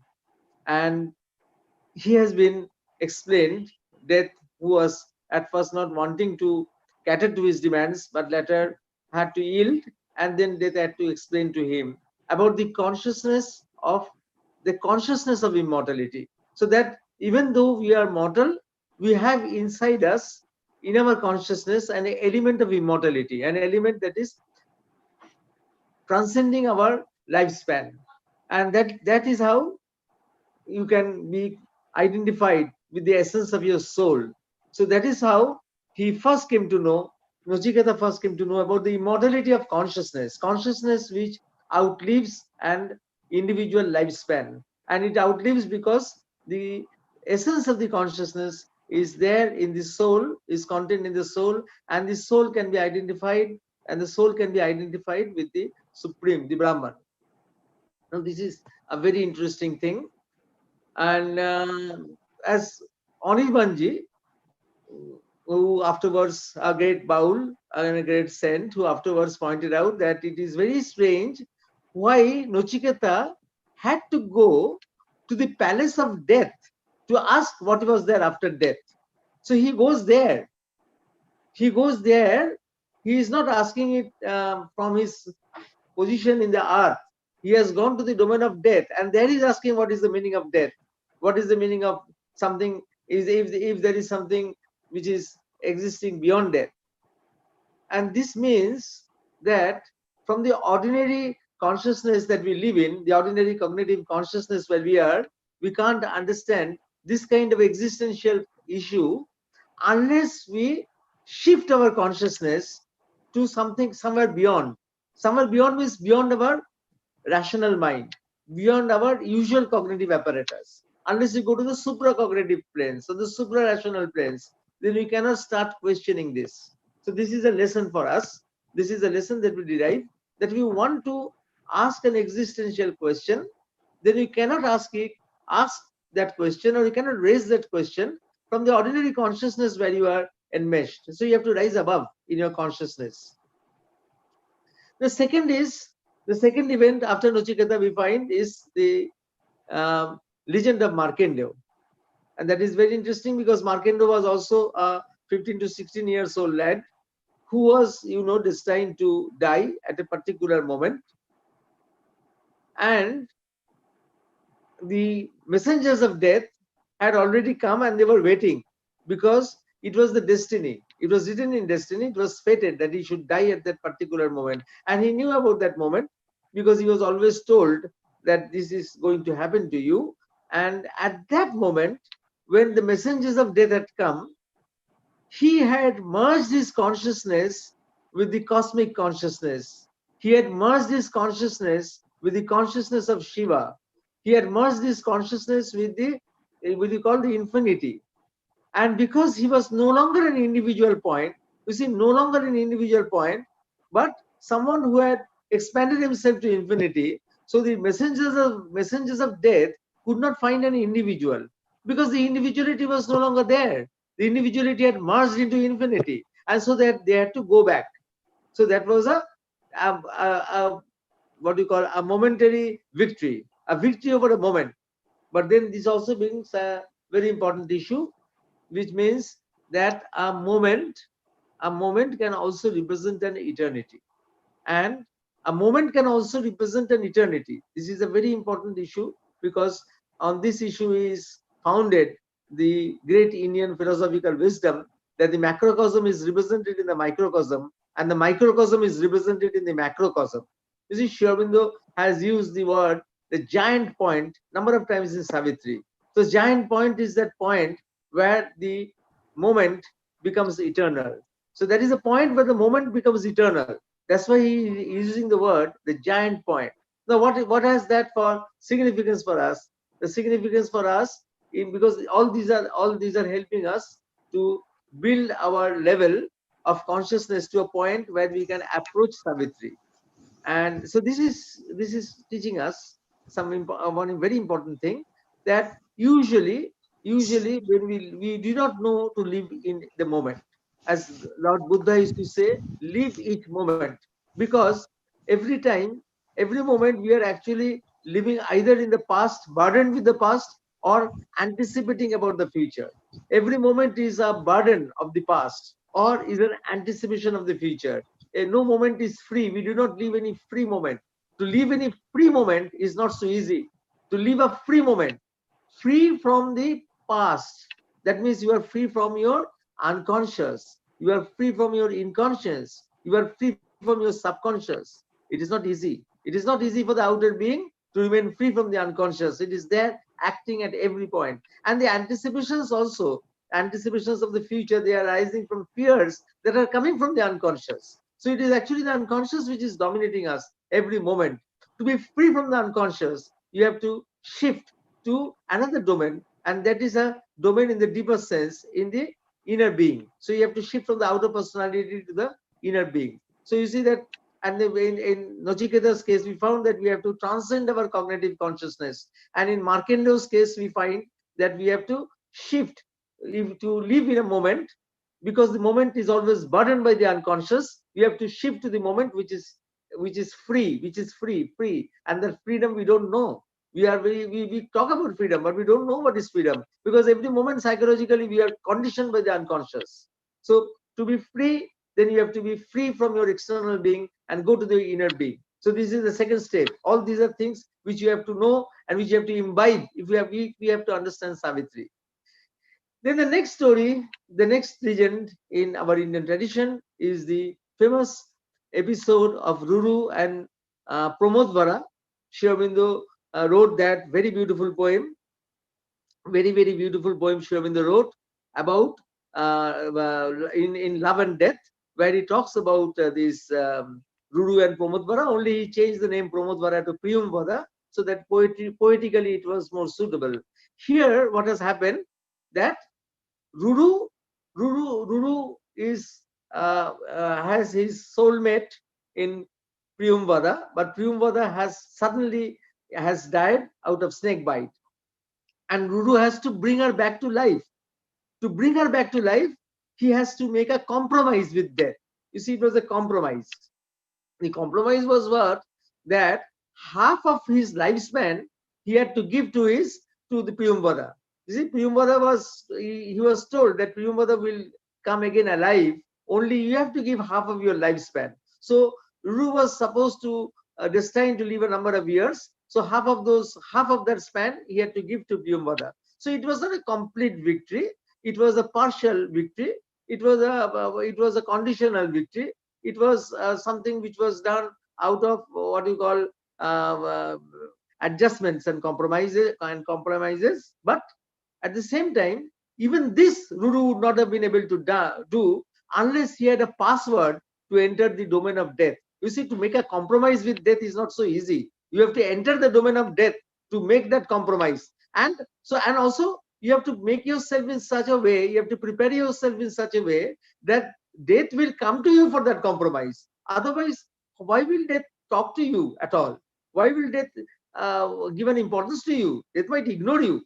So what was the password he used? Ruru used that password of eternal love. Eternal love, which he found actually in the depths of his being. It was eternal love. Again, that is a very interesting thing. Eternal love. You see, everybody, we do not possess that eternal love. Like that we can't possess. Usually all our things that we manifest in our personality, they come from the unconscious, because as evolution starts from the inconscious. So whatever comes from the inconscious is not pure. So love also that comes from the inconscious is not pure at first. We know that love at first is not pure. You have to work on it to make it pure. In relationship also, you know, at first it is something which is more of sensual affinities. It's more of infatuations. At a certain time you work on it, then the true love can come. So it is not that the word love doesn't mean automatically that it is pure. It can be infatuation, it can be sensual pleasure, it can be so many things. But what Ruru is talking of eternal love is something different. Now, this heart chakra in the Kundalini system, in the heart chakra is something which is freeing the impure love from its impurities, so that it is freeing it from its attachments to the mind and the body and the emotions and linking it with the cosmic love. That is the task of the heart chakra. But Sri Aurobindo it doesn't stop at the heart chakra. To him, what is more important is a center behind the heart chakra. You see, only in Sri Aurobindo's system, the heart has two centers. The heart chakra, the traditional chakra of the Kundalini is there, which is freeing the impurities of love and linking it with the cosmic love, freeing the love from the attachments from the ego and other things. But behind it is the soul essence, which has descended from the superconscious. It has not evolved from the inconscious. And the soul essence, or something the soul has projected in front, which is the Chaitya Purush, or Sri Aurobindo calls the psychic being, which is a projection of the Jivatma inside us, inside the manifestation. And this is reflecting pure love because it has descended from the superconscious. It has not evolved from the inconscious. So it doesn't contain purity. It has descended from the superconscious. So it is intrinsically pure. And in that purity, you have the matrix of eternal love, pure love. And Ruru had access to that pure love, and that access actually provided him the passport or the password to go into the domain of death and make a compromise. So this is the third thing. Then we have to develop in ourselves that there is some center behind even our heart chakra, and which is a fourth dimensional ego transcending principle. It's not the ego, it's a principle that is transcending the ego, and it is a principle that is residing in the fourth dimension. So we say that is a fourth dimensional principle. You have to go there, then only you can understand what is eternal love. And then in the Indian tradition, you have the story of Savitri and Satyabhan, which Sri Aurobindo transformed it into a different thing. He used the names and the legend as an important symbol for his own philosophy, for his own metaphysics, for his own understanding, for his own vision of the future, where he's talking about death has been completely overcome. Death has been completely conquered for the sake of immortality, but not in the way we understand immortality. So that is what is Savitri, and we have to understand that, which is understanding it is not so easy. Understanding that kind of very difficult thing is not so easy. And to understand that, again, we have to prepare ourselves. I say, to understand Savitri, we have to prepare ourselves. There are all these things that have come before, like Nachiketa, like what Markandeya experienced, and what Ruru experienced, all the psychological elements of these experiences, they all act together. They all have to be imbibed in our consciousness so that we can understand the fourth step, what Sri Aurobindo is talking about in Savitri. Because in Savitri, that is a conquest of immortality. But this conquest is not immortality is not in the usual sense that I as a human being will remain immortal for years and years, ages and ages. It's not like that. He is talking about the immortality. He is more concerned about the immortality of the species. He is more concerned about the immortality of the species. And here also there is a catch, because if I say that immortality of the species, the human being as it is now, it is going to be immortal, this human race has to be immortal, then also it will not stand the test of time, because if we know that all our conditions depend upon all the other conditions that are existing in the universe. So the universe is not isolated, all we are linked together. And what are the things that are going on in the universes, even the physical things, the mechanical laws and all, they are influencing our lives, and they will change, they will continuously change. And so we have to continuously change. We cannot remain like us, like in this way, we cannot remain a species like this. So that means Sri Aurobindo is talking about a different thing. He's talking about the evolution of the species.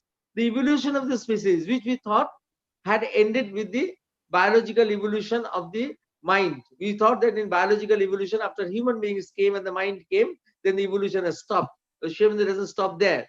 He says that the evolution is continuous, is progressive. There is an evolution of consciousness that is going on and on.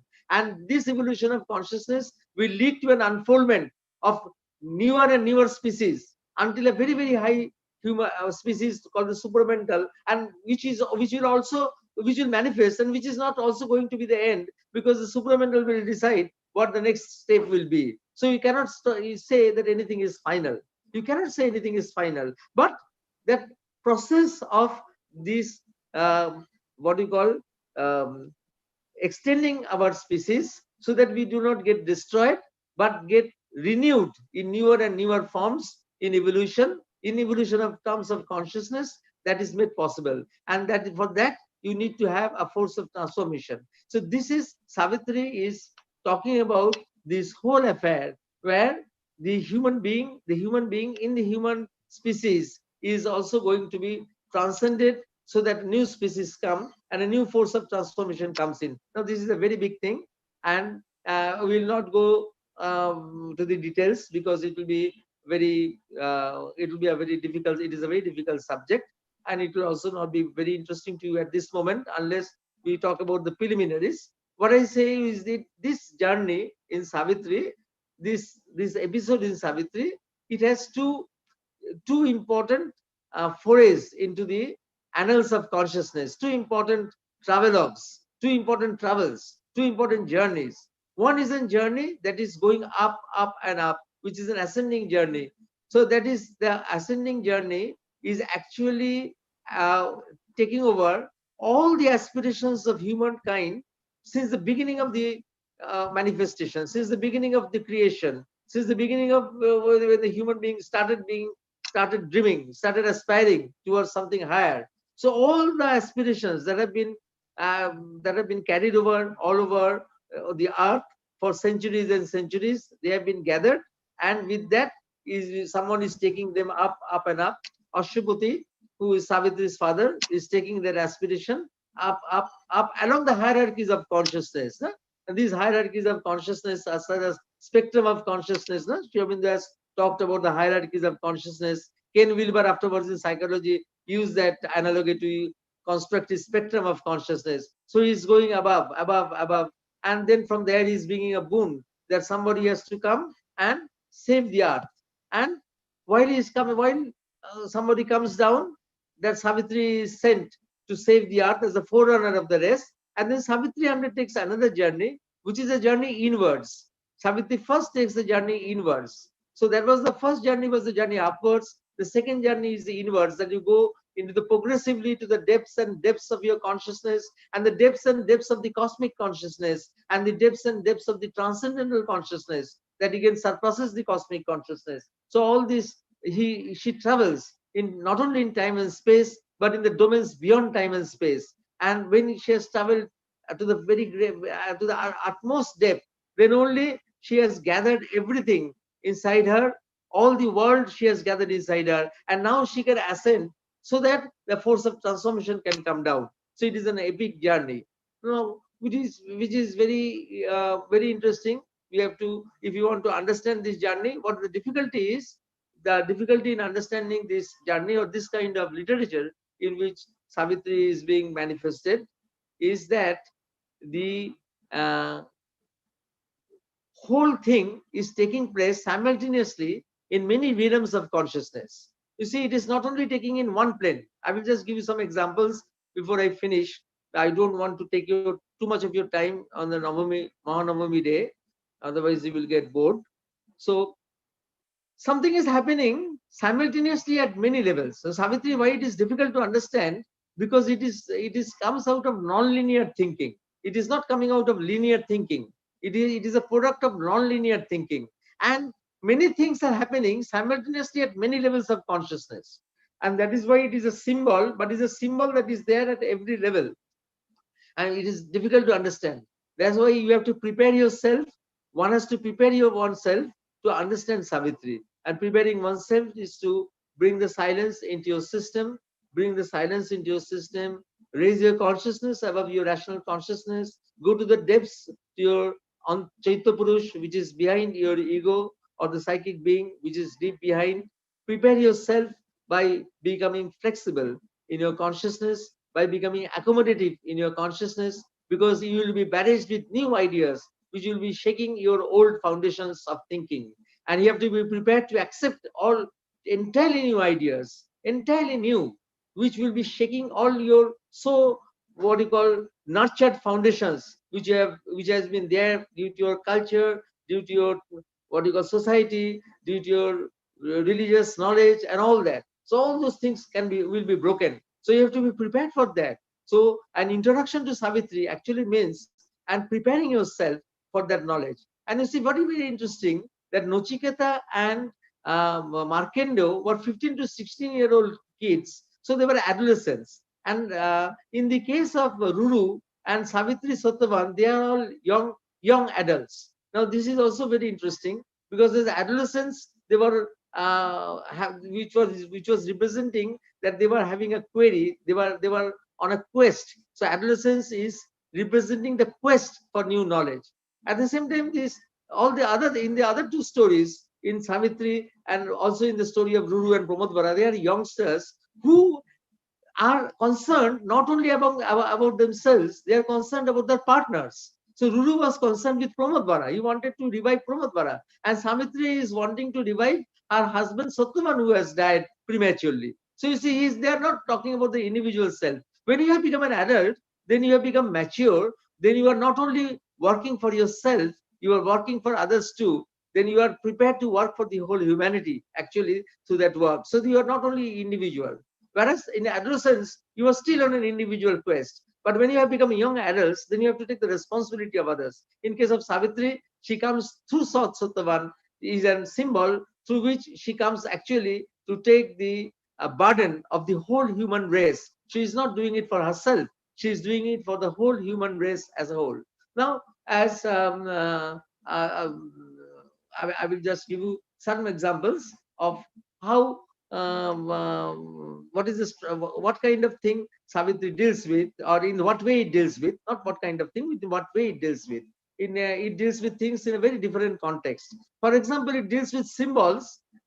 One symbol may have different meanings at different planes of consciousness, like the symbol dawn.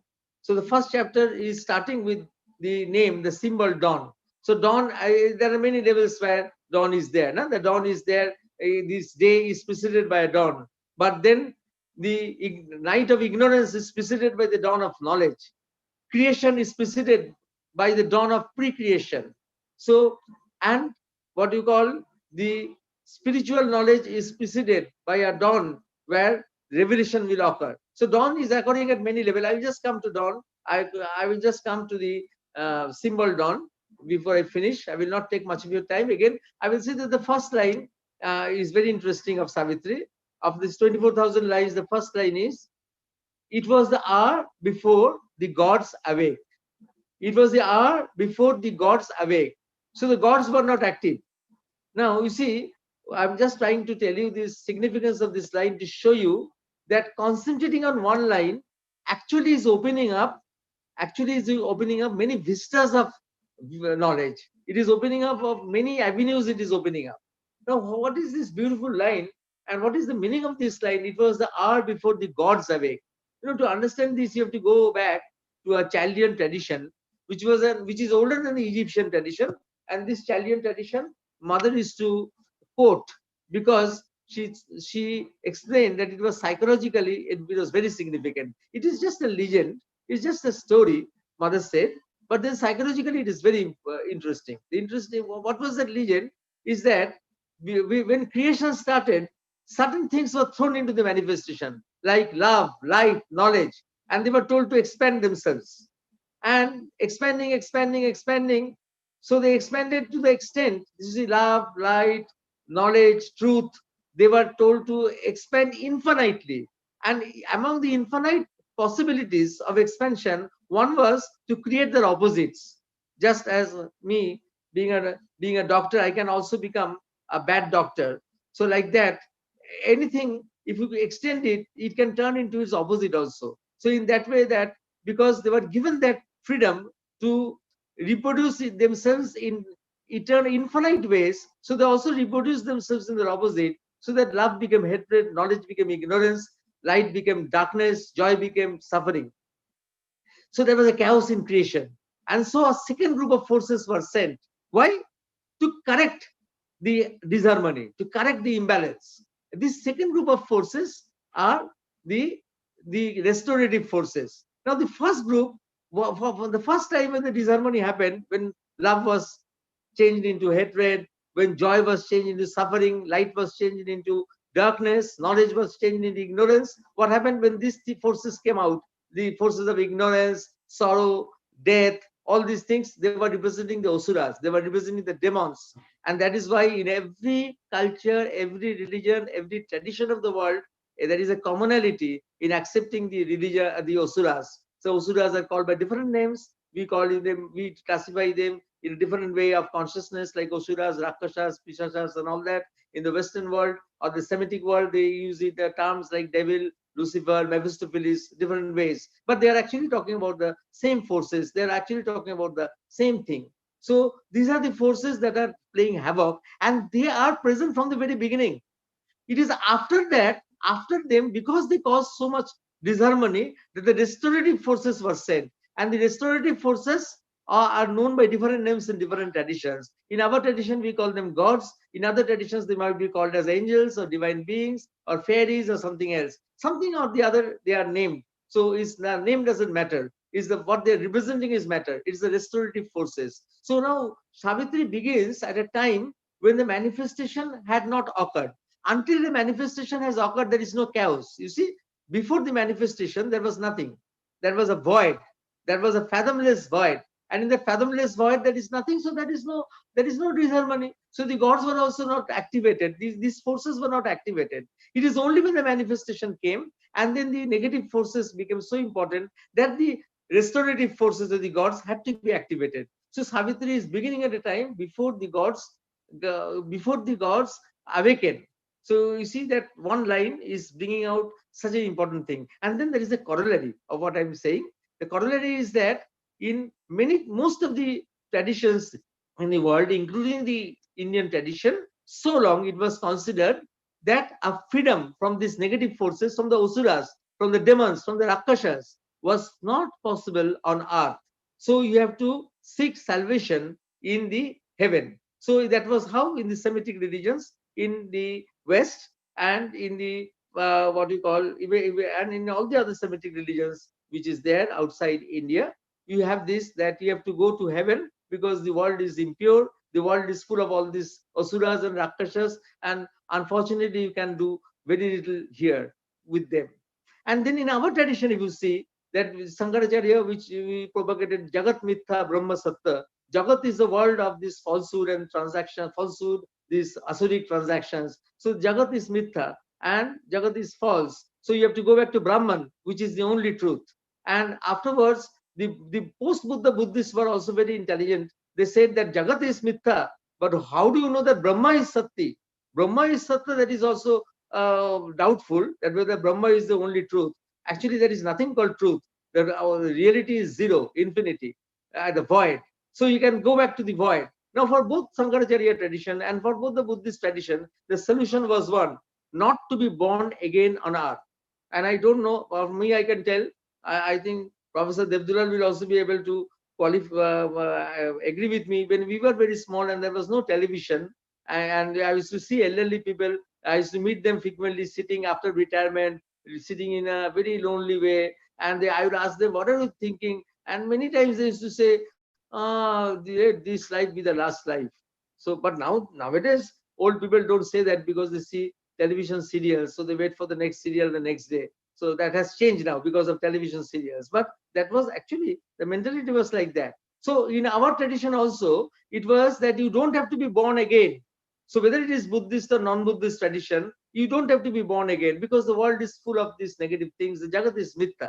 It is only in Sri Aurobindo, and that is why he had to write Savitri, because he showed that actually the world can be made into a heavenly place. The heaven can be brought down on earth.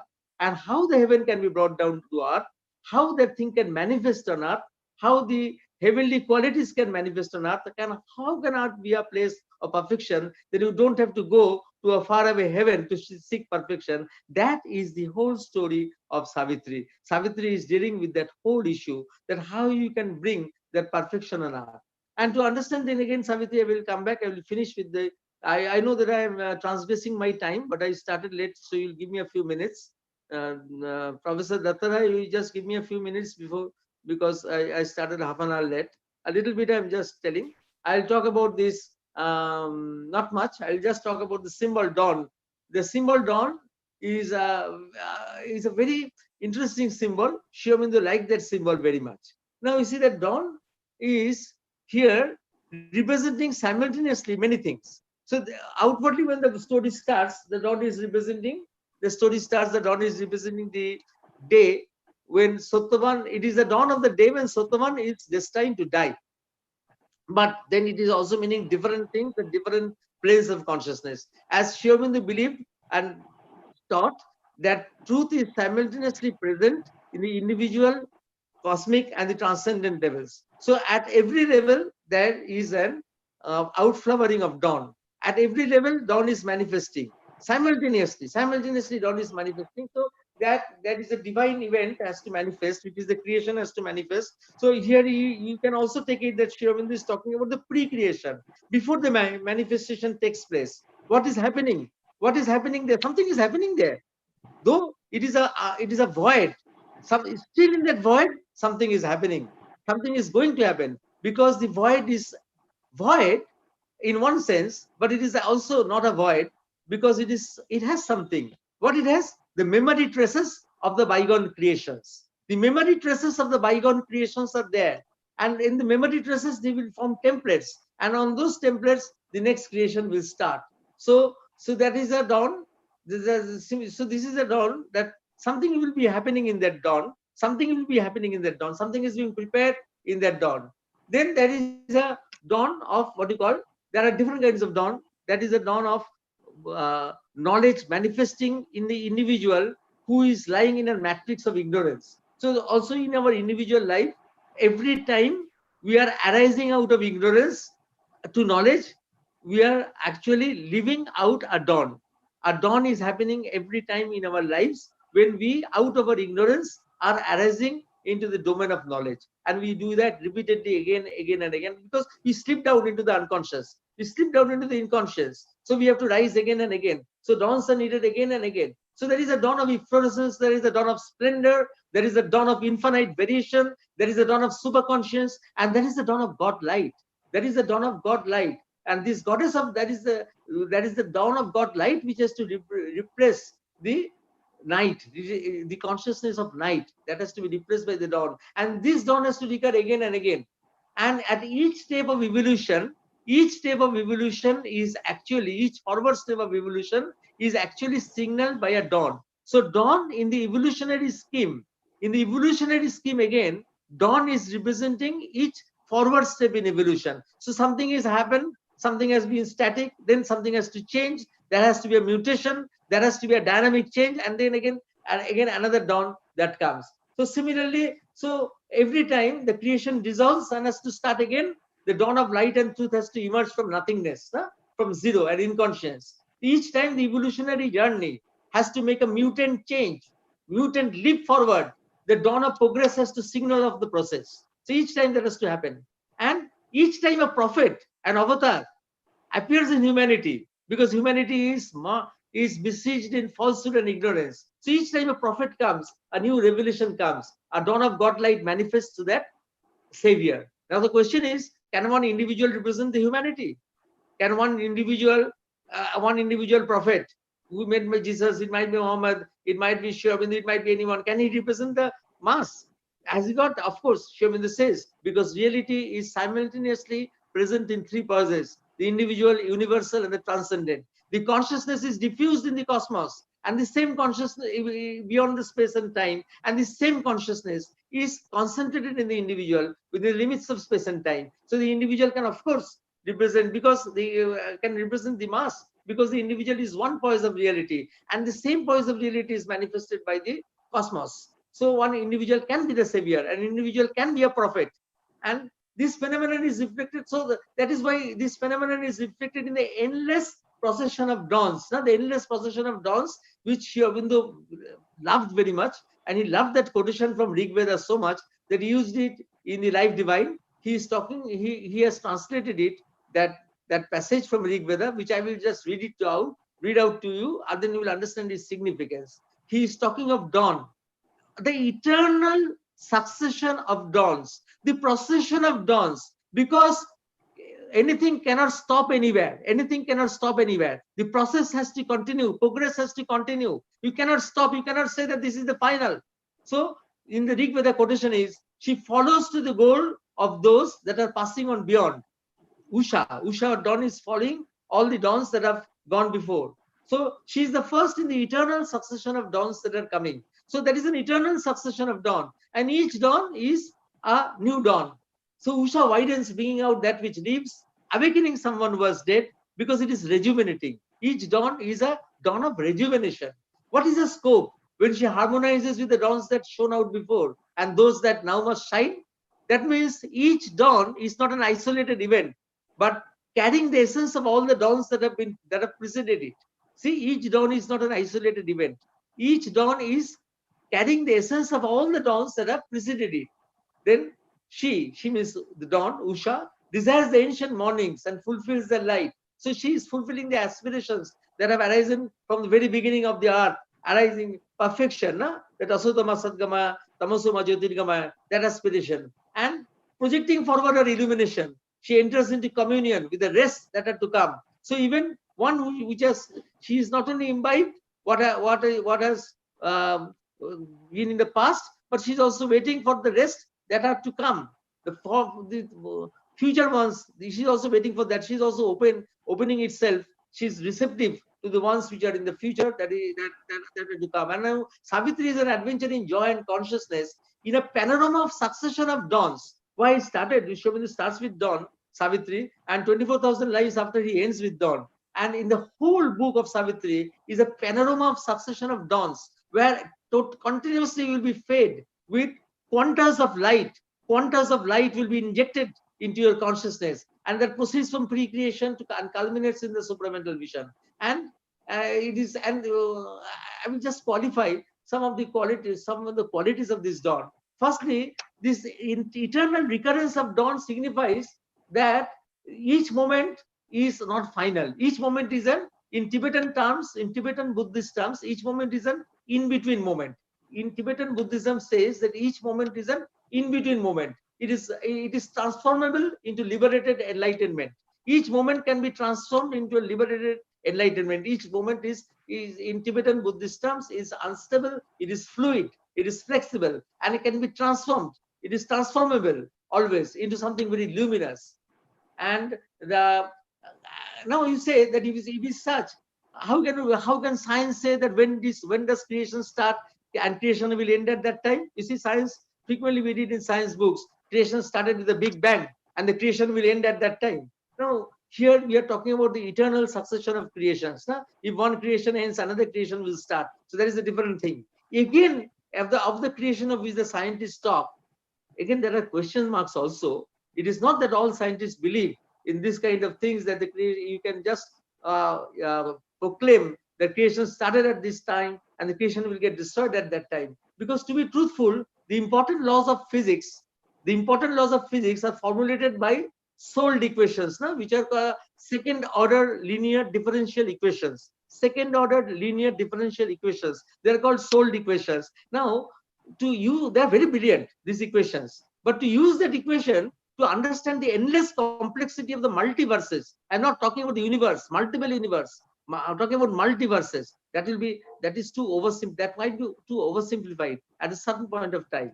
I think that one of our Indians who is there in the USA, who is a thinker and a scientist, Basav Dasgupta, he frequently writes articles on this issue. That how we in a very oversimplified way we try to understand things in a very oversimplified way. And then secondly, each new dawn is a new efflorescence. Is not a repetition of some past. It's not just a repetition of the past. It is a new integer. It is a new expansion, a new enlargement. It is a new unfolding of potentialities which had not been manifested before. Each creation is adding a new element in the repertoire of cosmic consciousness. Each dawn is actually a light of revelation, a light of truth that is adding something new to the reservoir of cosmic consciousness. So this newness is reflected at every plane when a new beginning is made. So when a new beginning is made, this newness, that is why in psychology also this is important, because nowadays we talk about past life therapies. But from Sri Aurobindo's perspective, these past life therapies are not important, because each life we have a different personality according to the climate, according to the conditions, according to the nuances of that age. So as a psychiatrist, me today and a psychiatrist 200 years back would have been different. Thinking would have been different. The culture would have been different. You cannot just say that I am just a replication of the past. So like that, a past life therapy, because what we say as personality is a projection and of a surface personality by the soul, which is eternal. That is a different thing. That is eternal in essence. And that projects a temporary personality at each era. So that is why each dawn, why I'm saying it is very significant also in psychology, because each dawn is bringing something new, something totally new, and then we have to be always in search of something totally new. Solve the unknown, always for the unknown and the unborn. That is what Sri Aurobindo is interested. The unknown and the unborn. And there are many Tagore songs also on this theme of the unknown and the unborn. That is why there is a commonality at one point. That's why Sri Aurobindo said that Tagore and we are wayfarers and the same goal, but in different ways. In different ways, we are wayfarers to the same goal. So that is why it is always the unborn and the unmanifest that is very interesting, that is very important, and it is the pursuit of this unborn and this unmanifest that we will be doing if you want to take up Savitri. But first of all, again, I will end. Before ending, I will say that an introduction to Savitri means actually we have to prepare ourselves. We prepare ourselves, make us ready to receive this new knowledge, and which will break our barriers. You see, when you're talking about dawns, Sri Aurobindo had that courage. Nobody had that courage to say. In India, I don't know if anybody had that courage to say. When he started his discourse on Gita, he said that we do not want to be bound within the four walls of the Gita. We do not belong to the dawns of the past, but to the future noons. You see, that he's not undermining Gita. He's saying that every time a new knowledge will come, and something will come which will even surpass the synthesis that is given in Gita. You have to be prepared for that. So you see, again, I'm repeating that we do not want to be bound within the four walls of the Gita. We do not belong to the dawns of the past, but to the future noons. So that means that we have to be always prepared for breaking all of our foundations, all our past foundations of knowledge which are encrypted in us because of our collective suggestions. The collective suggestions are the greatest hindrance to our progress. The collective suggestion of death is the greatest hindrance to progress and the greatest hindrance to understanding Savitri, because always we have accepted death, but death can be broken. And Savitri's message is, fate shall be changed by an unchanging will. Fate shall be changed by an unchanging will, and that is not individual fate alone. The fate of the race, the fate of the cosmos, the fate of evolution, the fate of the whole consciousness, if you see in that way. So it is that which we will be pursuing. It is that which we will be trying to understand if we gradually take up this, what we call this, our probing in the Savitri. I think it is already too much. Thank you. Thank you, Dr. Basu. Bhishon Sundar, তুমি বলেছো, and we are very much enlightened about the different stories behind Savitri. Here I like to mention Tagore's poem, that is Moronre Tu Mamo Shamo Shaman. There are two approaches to understand the death. One is definitely what Dr. Basu has pointed out, that is the quest of Nachiketa and the quest of Savitri Satyavan, and also that is Pura and Priyambada. That is one approach. And Tagore's approach is, when you find the death as your friend, then you can understand your death. The interesting point Dr. Basu has pointed out, that is the infinite, and another one is the non-linear love. So it is a cosmic love. And another interesting point is the new dawn. That is each moment is new to us. Nothing is the repetition of the past. So we do not worry much as the repetition of past. Rather, we can foresee our future nicely, and we can think that is what is happening, that is not due to the repetition of past. It is for some other reason. We have to explore it. So very nicely, Dr. Basu, you have told. I think there are many questions from the audience. Dr. Kollan Mojumdar is here. Kollan Babu, আপনি বলবেন একটু কিছু, আপনি তো সাহিত্যের মানুষ। Sir, কথা হচ্ছে স্যার, আমি খুব কষ্ট হচ্ছে, খারাপ লাগছে। আমি আসলে স্যার সময় মতো যুক্ত হতে পারিনি, কিন্তু যেটুকু সময় শুনলাম, প্রায় ধরুন প্রায় 40 মিনিট মতো শুনলাম হয়তো, কিন্তু এত সব নতুন নতুন দরজা আমার সামনে খুলে গেল, এবং সত্যিই এখন খুব খারাপ লাগছে যে আমি কেন আগে থেকে জয়েন করলাম না। এবং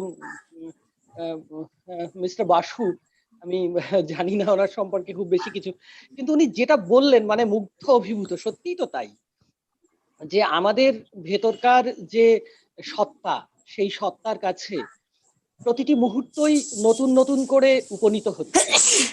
কাজেই কোনোটাই হয়তো বা অতীতের রিপিটেশন নয়, বা অতীতের যাত্রাপথে অতীতের ধুলোবালি সামনের যে নতুন সকাল, সেই সকালে যত মুছে যায় ততই ভালো।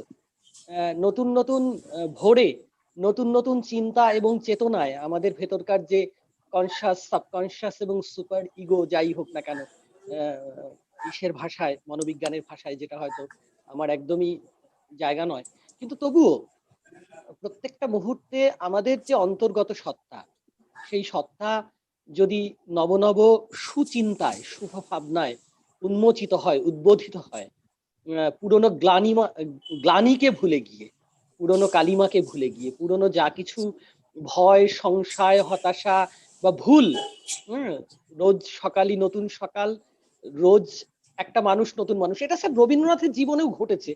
আমরা দেখেছি যে রবীন্দ্র কাব্য পরিক্রমা যদি আমরা একদম প্রথম থেকে, সেই সন্ধ্যা সঙ্গীত, প্রভাত সঙ্গীত থেকে যদি আমরা একদম শেষ পর্যায়ে চলে যাই, শেষ লেখায়, যেখানে রবীন্দ্রনাথ শেষ পর্যন্ত বলছেন আমৃত্যু দুঃখের তপস্যায় জীবন। কিন্তু এই দুঃখের তপস্যা কোন তপস্যা? যে দুঃখ হচ্ছে ভূমা, গভীর দুঃখ ভূমা, সেই ভূমৈব সুখম। এবং সেই সেই সুখে রবীন্দ্রনাথ উপনীত হচ্ছেন জীবনের সমস্ত সত্য, যন্ত্রণা, তাপ, শোক সমস্ত কিছুকে মন্থন করে যে অমৃত উঠে আসছে। এবং রবীন্দ্রনাথের কাব্য, প্রত্যেকটা কাব্য ভাবনা নতুন, যার ফলে রবীন্দ্রনাথকে যারা ব্যাখ্যা করেন কবিতা দিয়ে, সেই পরম্পরায় প্রত্যেকটা কবিতায়, প্রত্যেকটা কাব্যে রবীন্দ্রনাথ এক নতুন রবীন্দ্রনাথ হয়ে উঠছেন। এটা অদ্ভুতভাবে প্রফেসর বাসুর এই যে বক্তব্য, যে রবীন্দ্রনাথ তার জীবনে লেখায়, তার ভাবনায়, তার আঁকায় দেখিয়েছেন যে প্রত্যেক সকালেই রবীন্দ্রনাথ একজন নতুন রবীন্দ্রনাথ হয়ে আমাদের সামনে আত্মপ্রকাশ। অসাধারণ লাগলো স্যার, আমি খুব আপ্লুত, অভিভূত এবং কৃতজ্ঞ, এবং স্যার যে আমি এরকম একটা মানে শুনতে পেলাম আর কি প্রফেসর বাসুকে। উপকৃত হয়েছি ডক্টর মজুমদার, আপনি এত সুন্দর করে আমাদের বোঝালেন। ঠিক কথাই, রবীন্দ্রনাথ ঠাকুর যে তড়িতে ভেসেছিলেন, হয়তো শ্রী অরবিন্দ একই তড়িতেই ভেসেছিলেন। দুজনে হয়তো দুটো টাইম ডাইমেনশনে হতে পারে, দুজন স্পেস ডাইমেনশনে আলাদা হতে পারে, তাই জন্য দুজন দুভাবেই কনসাসনেসটাকে বিচার করেছেন। শ্রী অরবিন্দ একভাবে বিচার করেছেন, রবীন্দ্রনাথ আরেকভাবে বিচার করেছেন। শ্রী অরবিন্দ যেভাবে তার ব্যাখ্যাগুলো দিয়েছেন সাবিত্রীতে, রবীন্দ্রনাথ তার গীতবিতানে এবং সঞ্চয়িতাতে এবং তার অন্যান্য রচনাবলিতে আরেকভাবে তিনি ব্যাখ্যা দিয়েছেন। কিন্তু সবাই দুজনের পথই ছিল একই পথের দিশারি। দুজনেই কিন্তু কনসাসনেসটাকে স্টাডি করেছেন বিভিন্ন চোখ দিয়ে। উনি একভাবে দেখেছেন, শ্রী অরবিন্দ আরেকভাবে দেখেছেন। আমি ডক্টর বাসুকে বলবো, এই যে হার্ট চক্রটা তুমি বললে, এটা একটু যদি বুঝিয়ে বলো। ডক্টর বাসু, আপনার কি সময় হবে? না, একটা হচ্ছে যে চক্র বলতে গেলে এখন শিববিন্দু চক্র নিয়ে শিববিন্দু, হ্যাঁ, ওই যে সিম্বলটা আছে, যে সিম্বলটা আমরা দেখি সাবিত্রীর ক্ষেত্রে, যে সিম্বলটা আমরা দেখি, ওই সিম্বলটার মিনিংটা যদি একটু বলে দাও, তবেই আমার মনে হয় যে জিনিসটা that is a different thing. That is, you see that there are two triangles. There is a descending triangle and there is an ascending triangle. The ascending triangle is representing the aspirations of humanity, which is going upwards, and the descending triangle is the divine grace, and in response that is coming downwards. And when they meet, that square is the square of perfection. And in that square, you will see the water body, which is representing the multiplicity, and the lotus is representing the eternal avatar, who is holding the eternal, what we call, revelatory knowledge. So that is the symbol. And about the heart chakra, that we say that Sri Aurobindo has an entirely new understanding of the chakra system, which is totally different from the traditional tantric system. We have once a program on that, then a little bit I can explain, which is of course a very difficult thing. The traditional chakras are going from below upwards and opening from below upwards. You see the chakras open below upwards, and it is a very risky process because you need a guide throughout, because when the lower chakras open, there's a lot of physical and sexual energy is activated, and then you have to know how to overcome them and go upward. And at the heart chakra, what happens, because everything is coming from the inconscious, in evolution, everything is impure that is coming from the inconscious, and at every level of chakra, something or the other is getting purified to participate in the work of liberation, or in the participating, or to participate in the work of consciousness. Something or the other is getting purified. At the level of the heart chakra, our aspect of love is getting purified, because love is also coming from the unconscious. So it has to be freed from the attachments to the mind, the attachments to our emotions, the attachments to our body. So when you concentrate on the heart chakra, you get your love is getting free from the ego, from the body, from the emotions, from your mental thinking patterns, cognitive patterns. And then, only then, when it is free from these linkages, then it can become linked with the cosmic love. So that is the part, that is the heart chakra that is traditionally doing. Now, Sri Aurobindo advises that behind the heart chakra, there is something else. That is a Chaitya Purusha, which is again Sri Aurobindo's concept, which is the projection of Jivatma, which is a projection of the Jivatma in the manifestation. That is called the psychic being. And because that is a projection of the Jivatma, it is bringing it is an receptacle of pure love. Anything that is very pure, because it has not come from the inconscious. It has come directly from the superconscious. So then you have to understand what is superconscious and inconscious in Sri Aurobindo's terminology. And then because it has come from the superconscious, then it is very intrinsically pure. And then that, if you can activate that, it will do the work of the heart chakra automatically. So you don't have to concentrate even on the heart chakra. If you concentrate on that fourth dimensional principle behind even your heart chakra, then it will do its work, which is greater than the work done by the heart chakra. In fact, the work of the heart chakra will be included in that work, and then it can come forward, and the outer personality and the inner personality can fuse together when it comes forward. So many things will happen. It's a separate new chapter at all. But then what is, for your question, what is important to understand, that at the level of the heart, there are two centers in Sri Aurobindo's vision. One is the traditional heart chakra, which is purifying the impure love that is coming from below to the process of evolution. And then behind is the Chaitya Purush, which is holding the pure love that is coming from above, and which has the power to change many things if you can activate it, if you can reach it.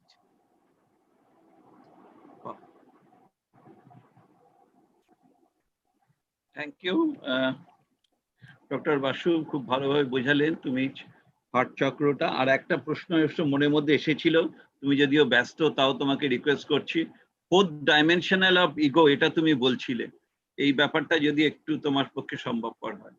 না, ego transcending fourth dimension. What I'm telling you, ego is not in the fourth dimension. Ego is in our frontal personality.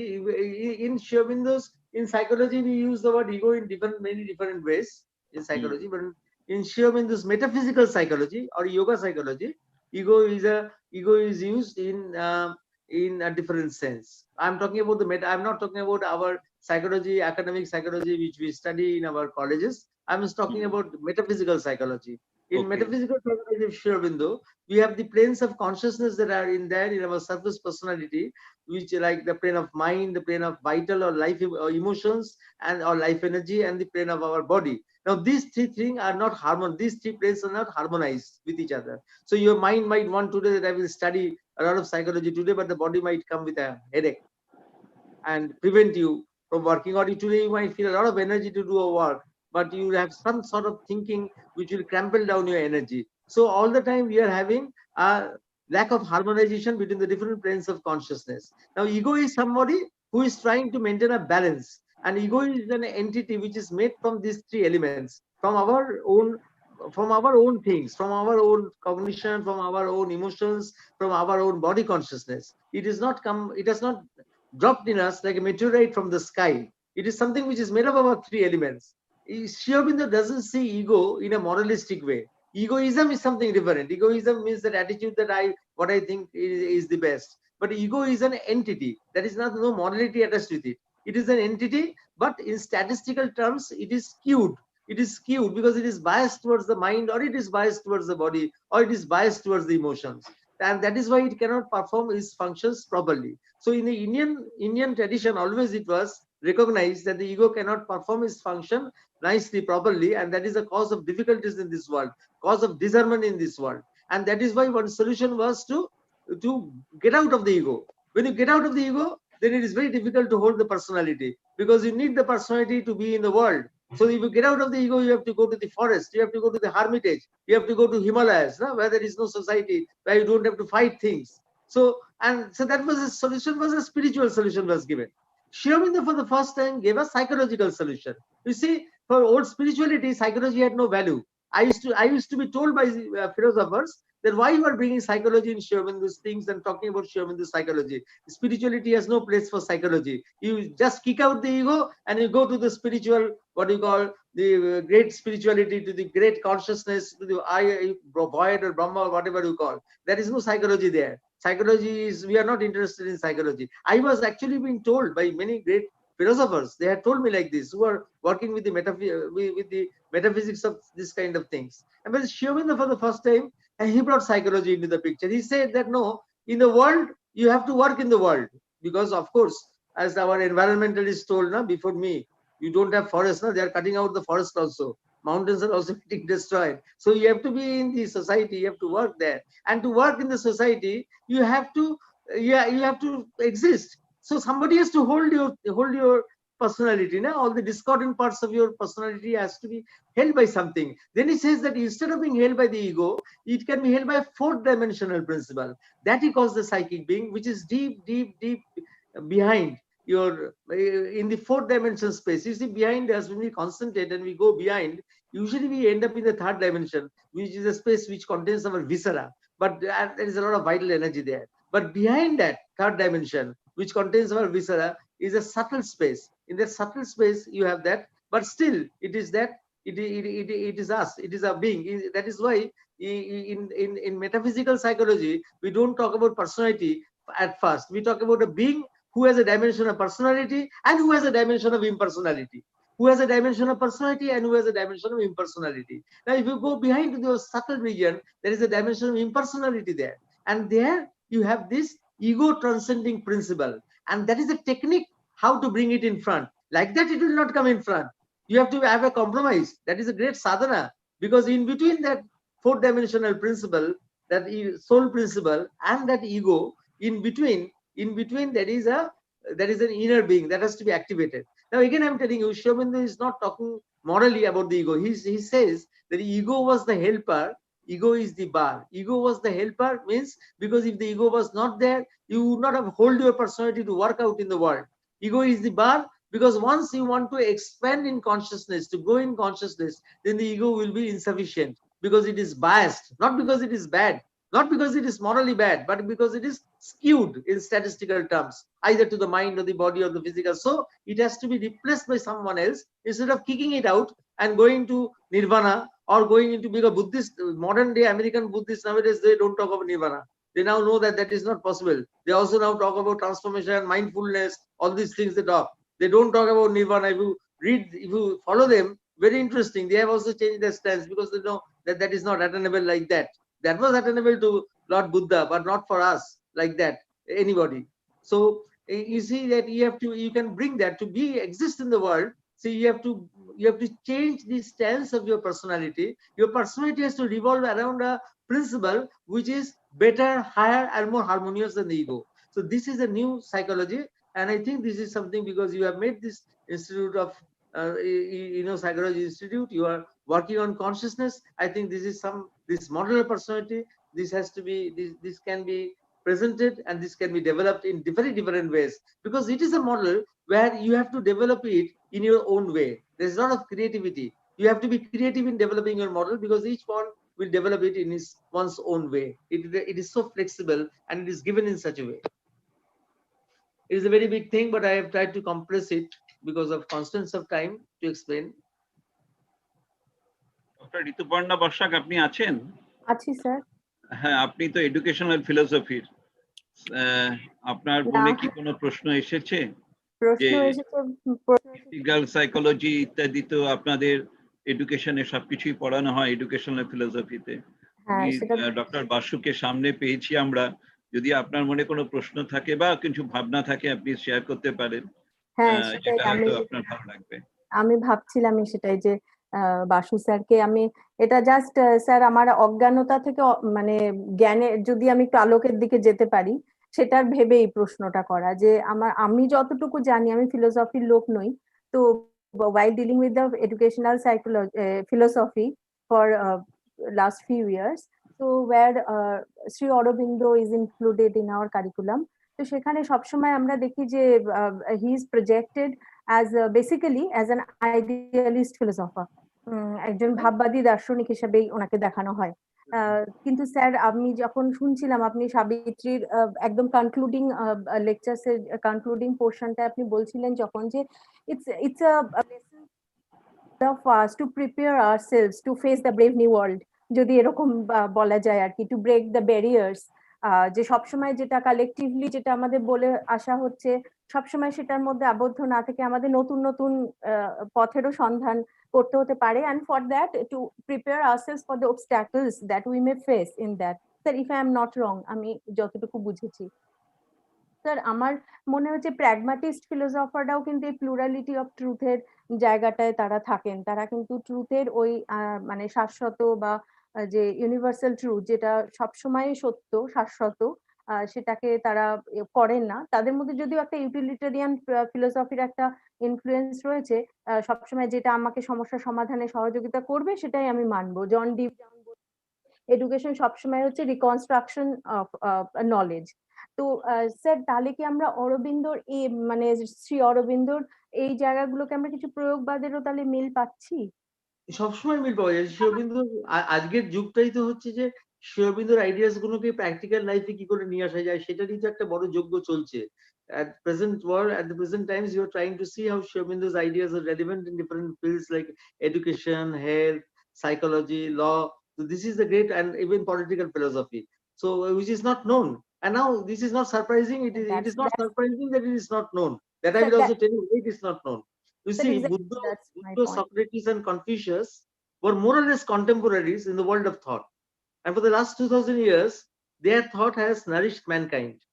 You see, all the seed ideas of what has happened afterwards, something or the other were present in the consciousness of these three great giant luminaries in the world of thought. But and then Sri Aurobindo, after many years, he's changing that paradigm. He is shifting from linear to non-linear thinking, multiple thinking at different levels simultaneously. So that means that you have to change your way of thinking in a way in which I remember Mother said once very beautifully, and that truth is not successive but simultaneous. Truth is not linear but global, not successive but simultaneous. Hence, it cannot be expressed in words. It has to be lived. Hence, it cannot be expressed in words. It has to be lived. If Mother's saying is true, that means philosophy is not only for speculation. Philosophy has to be practical because it has to be lived. It has to be experienced. It has to be an experiential in nature. Otherwise, how it will come out? Sri Aurobindo never thought that he was a philosopher. Whatever he experienced, he wrote down. He always said many times that I am not a philosopher. I am not comfortable with the word philosopher added to me. I am more comfortable if you say that I am a poet, because whatever I have experienced, I have jotted them down. But he has experiencing the same thing from different angles. Why it is difficult? And it has taken 100 years actually. 100 years it has taken after these writings have come. Now people are trying to understand, people are being able to understand, because the mind, the global mindset had also to change. It is only now that the global mindset is changing, that the youth mind now is open to all sorts of ideas after this postmodernism. After even from the postmodernism, we have shifted to postmodernism, and the mind is now flexible and open to all ideas. You see, do you think that 30 years before in Calcutta, intellectuals would have supported the reading of Harry Potter? They would have branded it as nonsense. But now people read it with enthusiasm. There is no objection to it because the mind is flexible now. The mind is wanting truth from all sides. So until the mind is as a whole in the global scenario, it changed, it shifted to a new stance. The world was not ready to understand Sri Aurobindo. There were individuals who could understand, but in a greater way, the percolation of his ideas, it has taken just 100 years after he has written, and now the time has come for percolation of his ideas, and we can take up his ideas and see that how they can be relevant in so many different areas of life. It is just psychology and education are one of the most important areas where his because they are the basic areas. Education and psychology are the basic areas, na, where his ideas have to be built up. Then only the other areas, na, that will follow, like whether it is political science, a law, or this or that, other things will follow. But base thing is in education and psychology, that this thing has to be built up. The ideas have to be infused. For example, I will give you one practical example. As I was talking about the moment, and I was talking that you have to shift from, you do not live in each moment like that, because we are burdened by the past. We are always living in terms of time. That means we are competing with time. This is what Sri Aurobindo has shown, that actually time has to be made a friend. And if you want to shift from time, you have to actually, our Norman Dowsett was a very famous educationist in the ashram. He showed that you can start it in education. You bring out, you present to students happenings and things in different fields, like in history, in science, in other things, which are not related to time. Everything is not related to time. We are trying to relate everything with time forcibly, but all things are not related with time. Something where there is some event in history where the term sincerity has more value than the value of time. Somewhere, some other value is more important than just time. So like that, we have to show them, we have to present them in a way that we are not always competing with time. Then only we can live each moment, when we know we can go beyond time. So all these things which are appearing theoretical, actually they are very practical things, and they can be worked out. And you can work out in your own independent way. There is no fixed way that you have to work out in this way or that way. Every person has an uniqueness with which one can work out his ideas. That is the beauty. That is why he has not given a set system of yoga, set system of initiation. There is no initiation in Sri Aurobindo's place, in Sri Aurobindo's worldview, and he has not given a set system to practice. That you close your nostrils by the right side and take your breath by the left side. Like that also he has not said all that, because he said that truth doesn't lie in geometrical rigidity. You have to have the freedom to design your own way of growth. Everybody has to develop his own personal yoga. Exactly sir. এবং আরেকটা জিনিস আমার যেটা মনে হচ্ছিল, যে আপনি একদম ঠিকই বলেছেন, যেটা তো এডুকেশন এবং সাইকোলজির মেইন ডোমেইনের জায়গা, কিন্তু অ্যাজ আ মানে teacher dealing with the teachers training, তাতে আমার মনে হচ্ছে যে শ্রী অরবিন্দর লেখা মানে খুব ছোট ছোট একটু যদি সেটাকে সহজীকৃত করে, I mean the school curriculum থেকেই শুরু করা যায়। কেননা আপনি বলছিলেন যেটা, যে Savitri is a lesson to us how we can or heaven right on earth itself, যে সবসময় যে আমাদের হেভেনলি অ্যাবোর্ডের journey after death, that's not like that. আমরা এটা এক্সপেরিয়েন্স করতে পারি নিজেদের সেই জায়গাতে উন্নীত, নিজেদের ইয়েটাকে করার পর, মানে করার একটা চেষ্টা, বা যাই হোক সেই একটা পারফেকশনে যাওয়ার চেষ্টা, যেটা আমরা ছোটবেলায় হয়তো সেই কবিতায় পড়তাম, মানুষেরই মাঝে স্বর্গ নরক, মানুষ এতেই সুরাসুর। তো এই জিনিসটা যদি ছোট থেকে স্যার এই ব্যাপারগুলোকে জানার, কারণ আমার মনে হচ্ছে যে এই জায়গাটা এত কম জানা বা কম আলোকিত রাদার, কিন্তু এই জিনিসগুলোকে মনে হয় এখন অনেক বেশি করে তুলে ধরার সময় এসেছে। এই মডেলগুলো কিন্তু আমাদের প্রত্যেক জীবনশৈলীর একটা অংশ হওয়া উচিত। তাহলে হয়তো আমরা অনেক এই যে সোকল্ড আমরা ডিসক্রিমিনেশন, বায়াস, স্টিরিওটাইপস প্রচুর কথা বলি, বা প্রচুর যে ইনজাস্টিস গুলো হয়, কিন্তু সেগুলো থেকে আমরা নিজেদেরকে অনেক ট্রেন করতে পারবো। Thank you.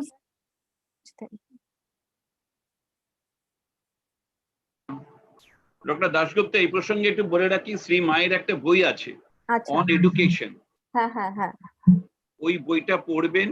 ওই বইটাতে শ্রী অরবিন্দের ভাবনাগুলোকে খুব সহজ সরল করে বলে দেওয়া হয়েছে। মানে ওই বইটা আমি মাঝে মাঝেই পড়ি, ওই বইটা আমার খুব প্রিয় বই।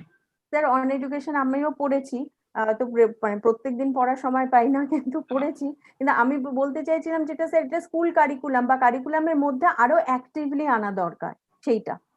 এটা যাই হোক, সেইটার একটা ছিল। আর স্যারকে বলবো আরেকটা কথা, যে স্যার আপনি যেমন বলছিলেন যে রবীন্দ্রনাথের সেই গানটি বা কবিতাটি, যে মরণ রে তুহু মম সাম্য সমান, যেখানে তিনি মৃত্যুকে ভালোবাসতে বলছেন, সেটা ভয় পাওয়ার কিছু নয়।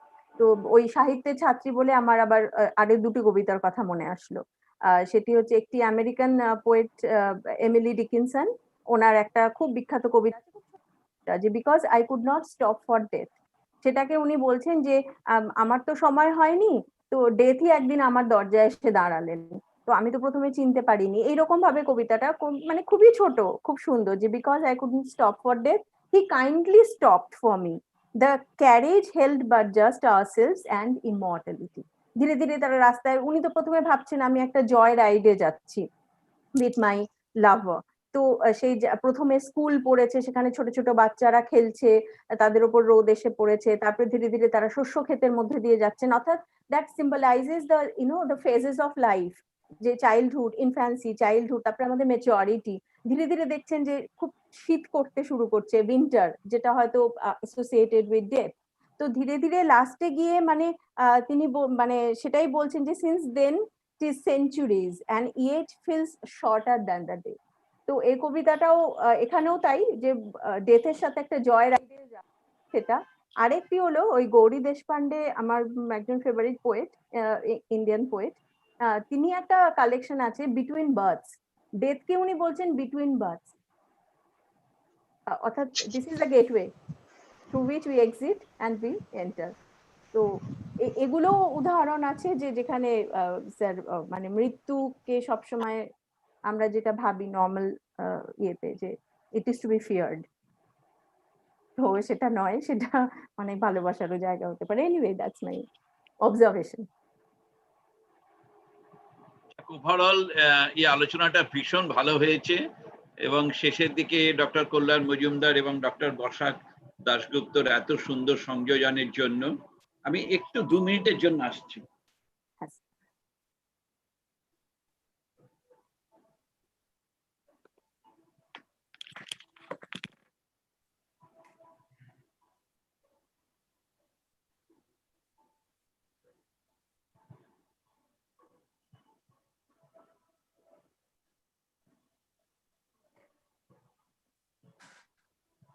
ওভারঅল এই প্রোগ্রামটা আমাদের সত্যিই খুব ভালো হয়েছে এবং আমরা অনেক আইডিয়াস গুলোকে অ্যাসিমিলেট করতে পেরেছি। গণি স্যার আছেন? গণি স্যার এখন আর নেই নাকি?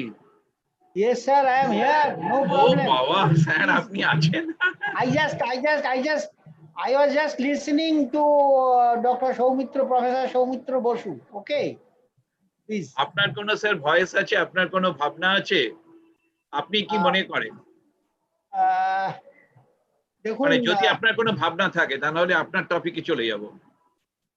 আমি যেটা বলতে চাইছি, আমি আজকে যেটাতে এক্সপোজড হলাম because of doctor Soumitra Basu, that is an area where normally I do not step into, or I have not even stepped into in the earlier.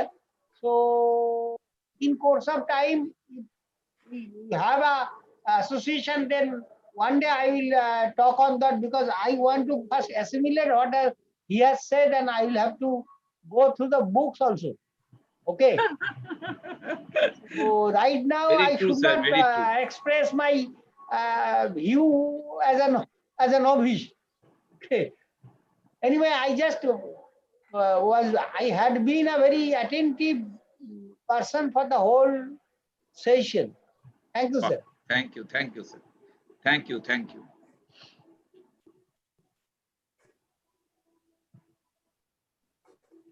আচ্ছা, এবারে আমরা একটু আমাদের টেকনিক্যাল সেশন 1-এ চলে যাই। টেকনিক্যাল সেশন 1-এ গিয়ে সেখানে গণি স্যার আমাদেরকে অনেক কিছু বললেন। তো যে জায়গাটা আমার খুব দরকার ছিল সেটা হচ্ছে যে ইন্ডিভিজুয়াল বিহেভিয়ার কিরকম হবে, যে বিহেভিয়ারটার ফলে আমরা আমাদের ক্লাইমেট চেঞ্জের যে জায়গাটা সেইটা আমরা অনেকটাই ঠিক রাখতে পারবো। ক্লাইমেট চেঞ্জের যে জায়গাটাকে নিয়ে আমাদের এত কার্বন ডাইঅক্সাইড, তারপরে নাইট্রোজেন অক্সাইড, এইগুলো মানে আমাদের এই সমস্ত এমিশন গুলো হচ্ছে, তো সেইগুলোর ক্ষেত্রে আমরা ইন্ডিভিজুয়াল লেভেলে, আমরা তো সাইকোলজি, সুতরাং আমরা ইন্ডিভিজুয়াল লেভেলে কি সাপোর্ট করতে পারি, এগুলো পপুলেশন লেভেলে, ম্যাক্রো লেভেলে, সেটা তো গণি স্যার অনেক কিছু বলেছেন। ম্যাক্রো লেভেলে কি করা যায়, এমনকি আপনার বিভিন্ন রকম প্রোটোকল নিয়ে অনেক কিছু বলা হয়েছে। ইন্ডিভিজুয়াল লেভেলে উনি একটা কিছু বলছিলেন, তো তারপরে বেশি দূর কন্টিনিউ করতে পারিনি। তবে তার আগে আমি একটু আমাদের এখানে রয়েছে সৌমিতা চক্রবর্তী। সৌমিতা তুমি আছো? Yes, sir. সৌমিতা তুমি একটু বলো যে আমরা অ্যাটিটিউড স্কেল কনস্ট্রাকশনে যে প্যারামিটারস গুলো নিয়েছিলাম সেই প্যারামিটারস গুলো কি কি? স্যার জাস্ট আ মিনিট, আমি তাহলে একদম কংক্রিট বলতে পারবো। আমরা প্রথমে যখন আমরা স্টুডেন্টদের থেকেই আলোচনা করে আমরা অ্যাটিটিউড স্কেল গুলোর কোন কোন এরিয়াকে কভার করে দেখার চেষ্টা করছিলাম। তারপরে আমরা মোটামুটি ওদের থেকে আইডিয়া করে ওদের থেকে আইটেম গুলো কালেক্ট করার পরে আমরা যে ক্যাটাগরাইজ যে কয়েকটা ডোমেনে ক্যাটাগরাইজ করতে পেরেছিলাম সেটা হচ্ছে কনজারভেশনস কে উপরে, ইকো ফ্রেন্ডলি অ্যাটমসফিয়ার প্রমোটিং করার জন্য, এনভায়রনমেন্টাল অ্যাওয়ারনেস তৈরি করার জন্য, অর্গানাইজিং গ্রুপ মুভমেন্ট কে এনহ্যান্স করার জন্য। গ্রুপ অ্যাক্টিভিটির মাধ্যমে যদি আমরা আমাদের এনভায়রনমেন্টকে একটা সেফ জায়গা দিতে পারি সেই জায়গাটা এখানে দেখা হচ্ছে। আর সাস্টেনেবিলিটির ওপর আমরা একটা এমফাসাইজ দিয়েছিলাম। আমরা মোটামুটি স্যার এই কটা ডোমেনকে কভার করার চেষ্টা করেছি। আমাদের অন অ্যান অ্যাভারেজ 40টা আইটেমস ছিল। Thank you Soumita. আপনাকে প্রফেসর গণি স্যার আপনাকে জানিয়ে দিলাম যে আমরা যে ডোমেনস গুলো নিয়েছিলাম সেগুলো হচ্ছে এই ডোমেন গুলো। এবার আপনি আপনার যে জায়গাটায় আপনি শেষ করতে পারেননি সেই জায়গাটা আপনি বলতে পারেন, সময় আছে আমাদের এখনো, সবাই আমরা শুনছি। আচ্ছা, যে কথাটা এলো এটা খুব ভালো হলো। একটা হলো যে কনজারভেশন, 2 নম্বর হলো ইকো ফ্রেন্ডলি এনভায়রনমেন্ট প্রমোশন, 3 নম্বর হলো এনভায়রনমেন্টাল অ্যাওয়ারনেস, আর 4 নম্বর হলো অর্গানাইজেশন অফ মানে group movements like that. And on the basis of this 4 major points, and of course the 5th one is sustainability, so far I have noted. Yes, And on the basis of these 5 points, about say 40 individualistic issues have been identified. Now the thing is, what I want to mention, I have in my presentation at a particular slide I have shown that globally it is the 20 countries which are contributing 75% or it will be more than that of the greenhouse gases in totality. This is number one. Number two, the major area that is the highest contributor is the energy sector. That is number 2. And energy sector, more than 75%, up to 80% is contributing throughout. Now, energy is something without which we cannot think of our life. This is one. But we may have individually 2 kinds of behavior. One is curtailment behavior. Another is efficient behavior. Now this efficiency behavior I'll be talking later. First of all, curtailment behavior. I'm talking of the energy here in the henceforth in a little bit wider sense. Wider sense in the sense we have energy in our home for running our electrical and electronic gadgets. Starting from a small source of light to a dishwasher at the current time, and washing machines, etc. ACs are there. This is one. Second, another energy, the energy is for running our biological system. That is through the foods. Now see, there are 2 completely different areas. If we think of our food and food area, I pointed out there is a standard calculation on the basis of height, weight, and lifestyle and the activities, the calorie requirement of a person. So that is always taken at the higher side. And there are researchers who have pointed out and who have found out that even to the tune of 30% reduction of that, what we call a prescribed calorie limit, would give us more healthy life. Am I clear? This is one point. So, for our individual need of energy, for our biological system, we depend upon food. Now think of what kind of food. Now here, you are well aware, we are a population or a species, human being, we are omnivorous. We are carnivore, we are herbivore. It has been noticed that the more and more development or the financial strengthening, our family's food habit is changing from reduction of vegetable sources and other primary sources, and primary dependence upon the non-vegetarian sources and the I should say the processed food sources. Processed food has a background of, I should say, background of industrial development and other things. However, at times we are seeing that we are crossing the prescribed calorie limit. This is one. So that prescribed calorie, instead of overshooting or surpassing the prescribed calorie limit, could we restrict individually to a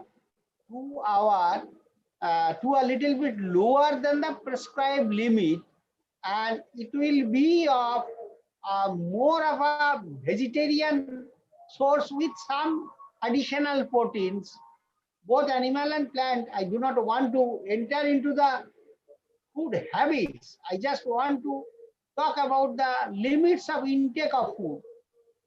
That is very important in the context of climate change. Now the second point, which is very important, I have even mentioned time and again on television programs of the organized by the government of West Bengal Disaster Management Department. Even a grain of rice, if we do waste, it will come back with a few molecules of methane and carbon dioxide. Am I clear? So that is very important. So wastage of food, which is very important and contributing to. Now, regarding energy, what we call curtailment behavior. In my session I mentioned, but now I once again want to mention. I'm an officer now engaged with the government department. Will be retiring shortly by February 2021. Now the thing is this, I have a specified cubicle for my sitting where there is an arrangement of a split AC and lights, sufficient lighting arrangements are there. I was mentioning during the lecture, which I now specify, normally I have given an instruction to the person who comes and cleans the office every morning at 9:30 to 9:45 that if you require light, then you can put on the lights for your sweeping, etc., and cleaning. But at the end, just put the lights off and go. And go when I'll be coming back, coming to office, I'll put it on my own. You may think that this is a very precarious kind of habit, but you think of, I have seen, if I do go at 2:30 in the afternoon in the office because of the other assignments in the morning, some kind of meeting, the whole day starting from 10 onwards, the AC will run and will consume power. So this is a kind of thing which we can, this is a kind of a curtailment behavior we can obey, or whether we are not obeying or adopting can be a standard, can be a indicator for climate adaptation behavior. Am I clear? So this is very important. Now, the second is, how can I was telling, marketing, travel. Now, travel by maybe a bus, maybe a train, or maybe by a personal car. Now, whether the travel is really in need, sometimes, just see, sometimes within a span of a month, where a person is a monthly salaried person, a person do go market, particularly the groceries, etc., time and again. And sometimes they are going on foot, or sometimes they are going by a personalized motor vehicles like the two-wheeler or four-wheeler like that. Now the thing is, if somebody arranges the entire need of a month and can collect it at the beginning of the month, then he may avoid 3-4 journeys to the market for groceries, etc. That is a kind of a planning, and that planning is not for saving, but for the being motivated for a positive environment, climate adaptation purpose. So it is very important, the curtailment behaviors, if the positive adaptive purpose because of the climate, changing climate is there in the curtailment behavior, then it will be really a help. Think of, we have everybody, almost 130 crore connections of mobile phones as per the TRAI report as on time. Now, of these 130 crores, I can, or we can assume that about 40 to 45% are by smartphones. Now, think of a smartphone having a 4,000 to 6,000 milliampere of power consumption mechanism, and for the power required for a full charging. Sometimes we do carry even a power bank also along with us. But think of, mostly we are utilizing the power not for that much of positive purpose, but for just seeing what is going on in the social media, in the YouTubes and other things, videos, only information, nothing like the engagement of the mind and the intellectuality for the development or for sustainability of the development that I am already having.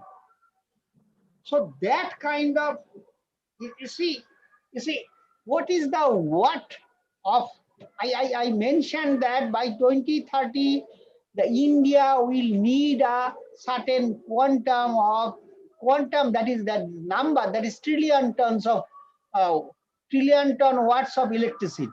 Now, who is contributing with it? These mobile phones, which has a very strong presence nowadays, particularly smartphones. Again, there are other areas. Say, for instance, heating of water. We have, particularly, I can mention that I have a bad habit of using, I should say, little bit warm water for my wash. Now, the thing is this,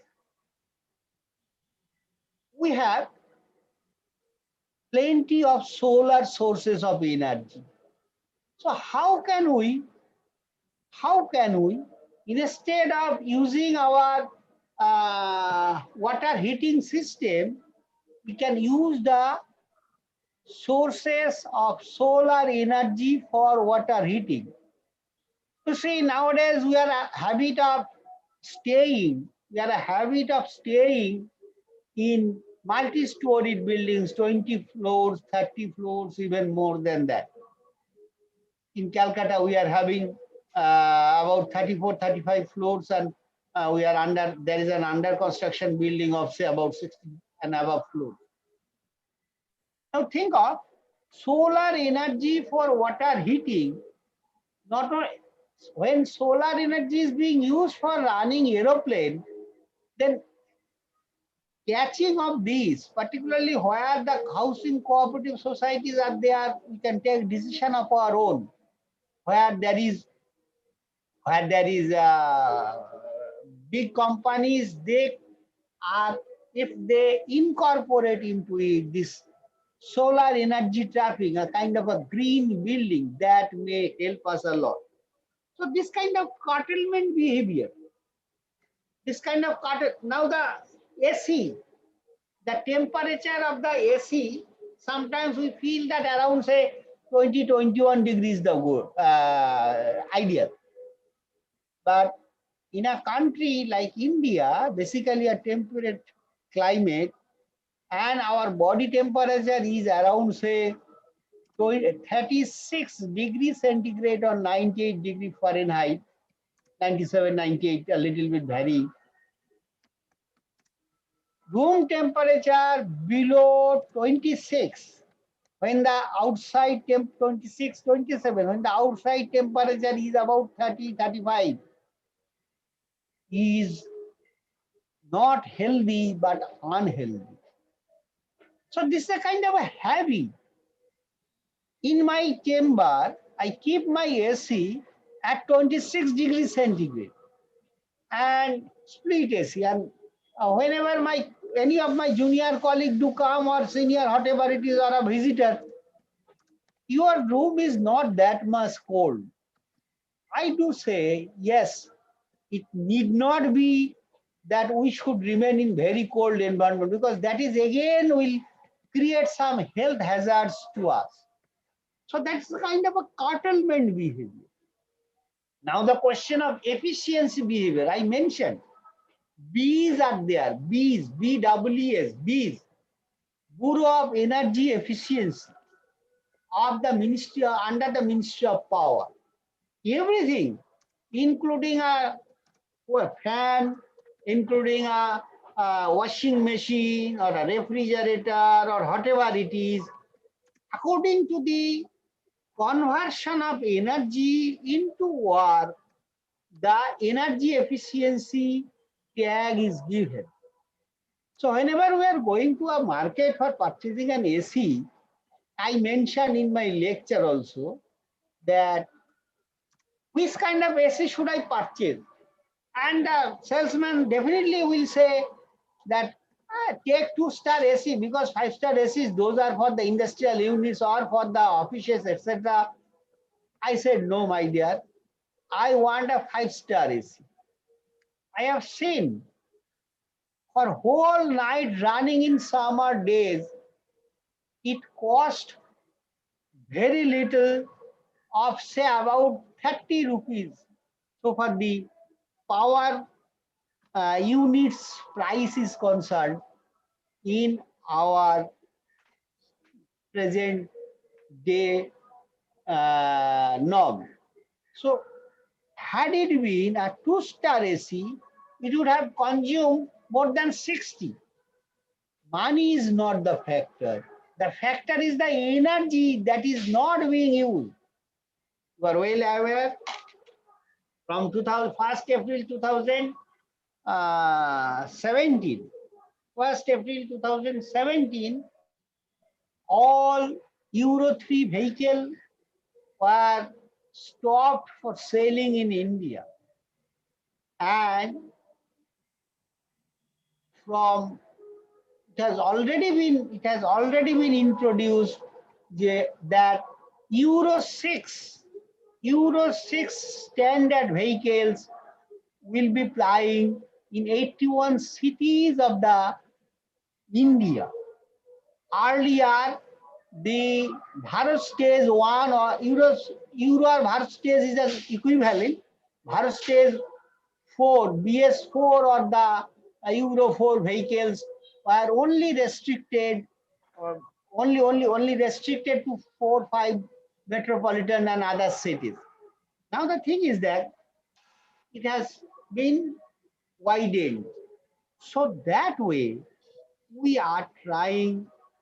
So who is an individual and how he is reacting to this kind of efficiency when he is going to purchase a refrigerator, whether he is trying to purchase a 5-star refrigerator or a 2-star is a very important issue, particularly those who are entering into new life. So this is a kind of a, what I am saying is curtailment behavior and the efficiency behavior. If we take both these together, then we can say there are experimental evidences also. I'm sorry, such kind of research doesn't take place in India. However, I do not have such kind of research report here, but it has been calculated that to the tune of about 40 to 45% of the person's energy need per month could be reduced to the tune of 40 to 45% by appropriately mixing the curtailment behaviors and the efficiency behaviors. I hope you will also search for the appropriate literatures and appropriate research reports, and you will be able to put this kind of behavioral indices in the what we are preparing the attitude scale that will give the attitude scale more effective for the individuals concerned and their behaviors concerned. So for the adaptation to climate change and resilience to climate change on the individual context is concerned. So this is something on the individual context, and the national context is also there. We are basically try to refer whenever we are posed to a question, we try to refer the national context only because everything will be done by the government, everything will be done by the institutions. We are the scientists like that. That should be, as I do feel like, that should be shifted. Instead of what others institution is doing, what the government is doing, we should think of what I am doing, how I am reducing my carbon footprint in the future days to come. Carbon footprint, the more we can reduce our carbon footprint, the more we will be pro climate adaptive and that way we can save the climate change in a better way. So this is my reaction, sir. Thank you, What is sir. that? You have given a lot of the inputs. I think Shobita can tell us that is whether these inputs are very much effective for us or not. Shobita? Yes, sir. It's really, really important informations and insight generating speech are given to us. Really. আগামী ক্লাসগুলোতে আমরা এই কনটেক্সটটা মাথায় রাখবো and next level বা পরবর্তী batch স্টার্টের আগে আমরা এগুলো কনসিডার করে নেবো sir definitely it seem really really I opening session বাহ, thank you Shobhita. So sir বুঝতে পারলেন যে আমাদের আপনি যা বললেন সেগুলো খুব আমাদের কাজে লেগেছে। এবারে আমি আমার আবার শেয়ার করছি, স্ক্রিন শেয়ার করছি। এটা যদি আপনারা পারেন তবে সৌমিত্র বাসুর এই বইটা পড়তে পারেন, র্যাডিক্যাল কালচার। আর এইটা হচ্ছে সাবিত্রী সিম্বল, যেটা শ্রী অরবিন্দ সাবিত্রী সিম্বল। এইটা হচ্ছে, এইটাকে নিয়ে আমি জিজ্ঞাসা করেছিলাম সৌমিত্রকে, তো উনি খুব ব্যস্ত মানুষ। তো যাই হোক, তো এবারে আমাদের একটু ছোট্ট কালচারাল প্রোগ্রাম। আমাদের একাডেমিক অ্যাসিস্ট্যান্ট অলোকপর্ণা রয়, তার খুব সুন্দরভাবে সে আমাদের এখানে ট্রেনিং দিচ্ছে, গ্রুমিং করছে আমাদের ছেলে মেয়েদেরকে। যদি আপনাদের ছেলে মেয়েদেরকে পারেন এখানে পাঠাতে পারেন। ও কত্থক ডান্স এবং রবীন্দ্র নৃত্য এই দুটো জিনিসই শেখাচ্ছে। ও নাচটা একটা দেখে নিই।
আনন্দপর্ণা।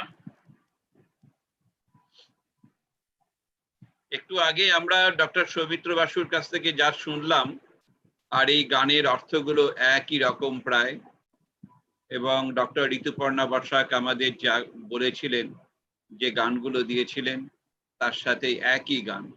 এবার আমরা আরেকটা জায়গায় যাচ্ছি, সেটা হচ্ছে এডুকেশনাল ডান্স ফর চিলড্রেন। এইটা দিয়ে আমাদের আজকের প্রোগ্রাম শেষ হবে।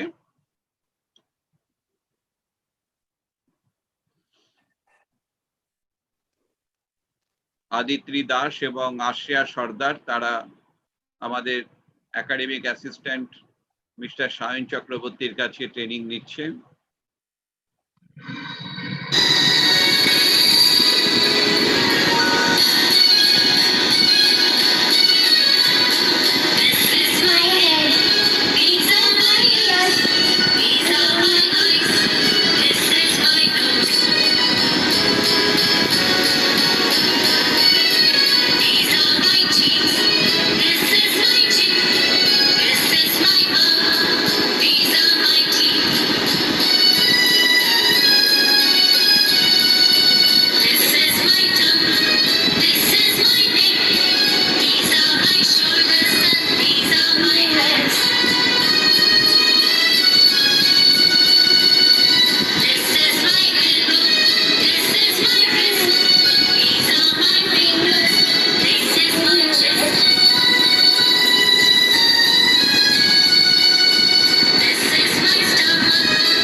আমাদের আরেকটি ছোট্ট বাচ্চা, তার নাচটা একটু দেখুন আপনারা।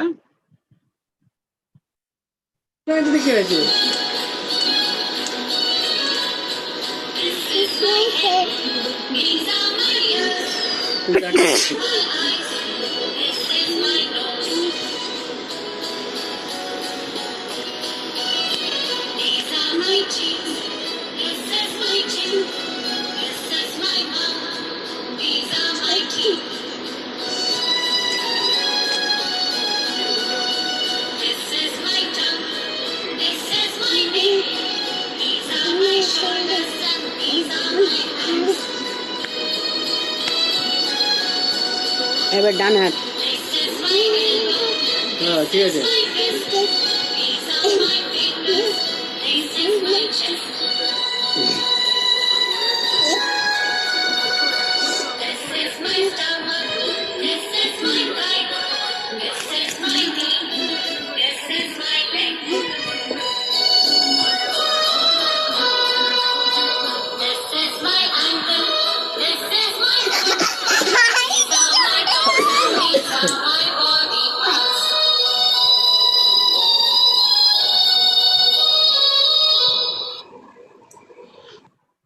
Thank you Ashreya.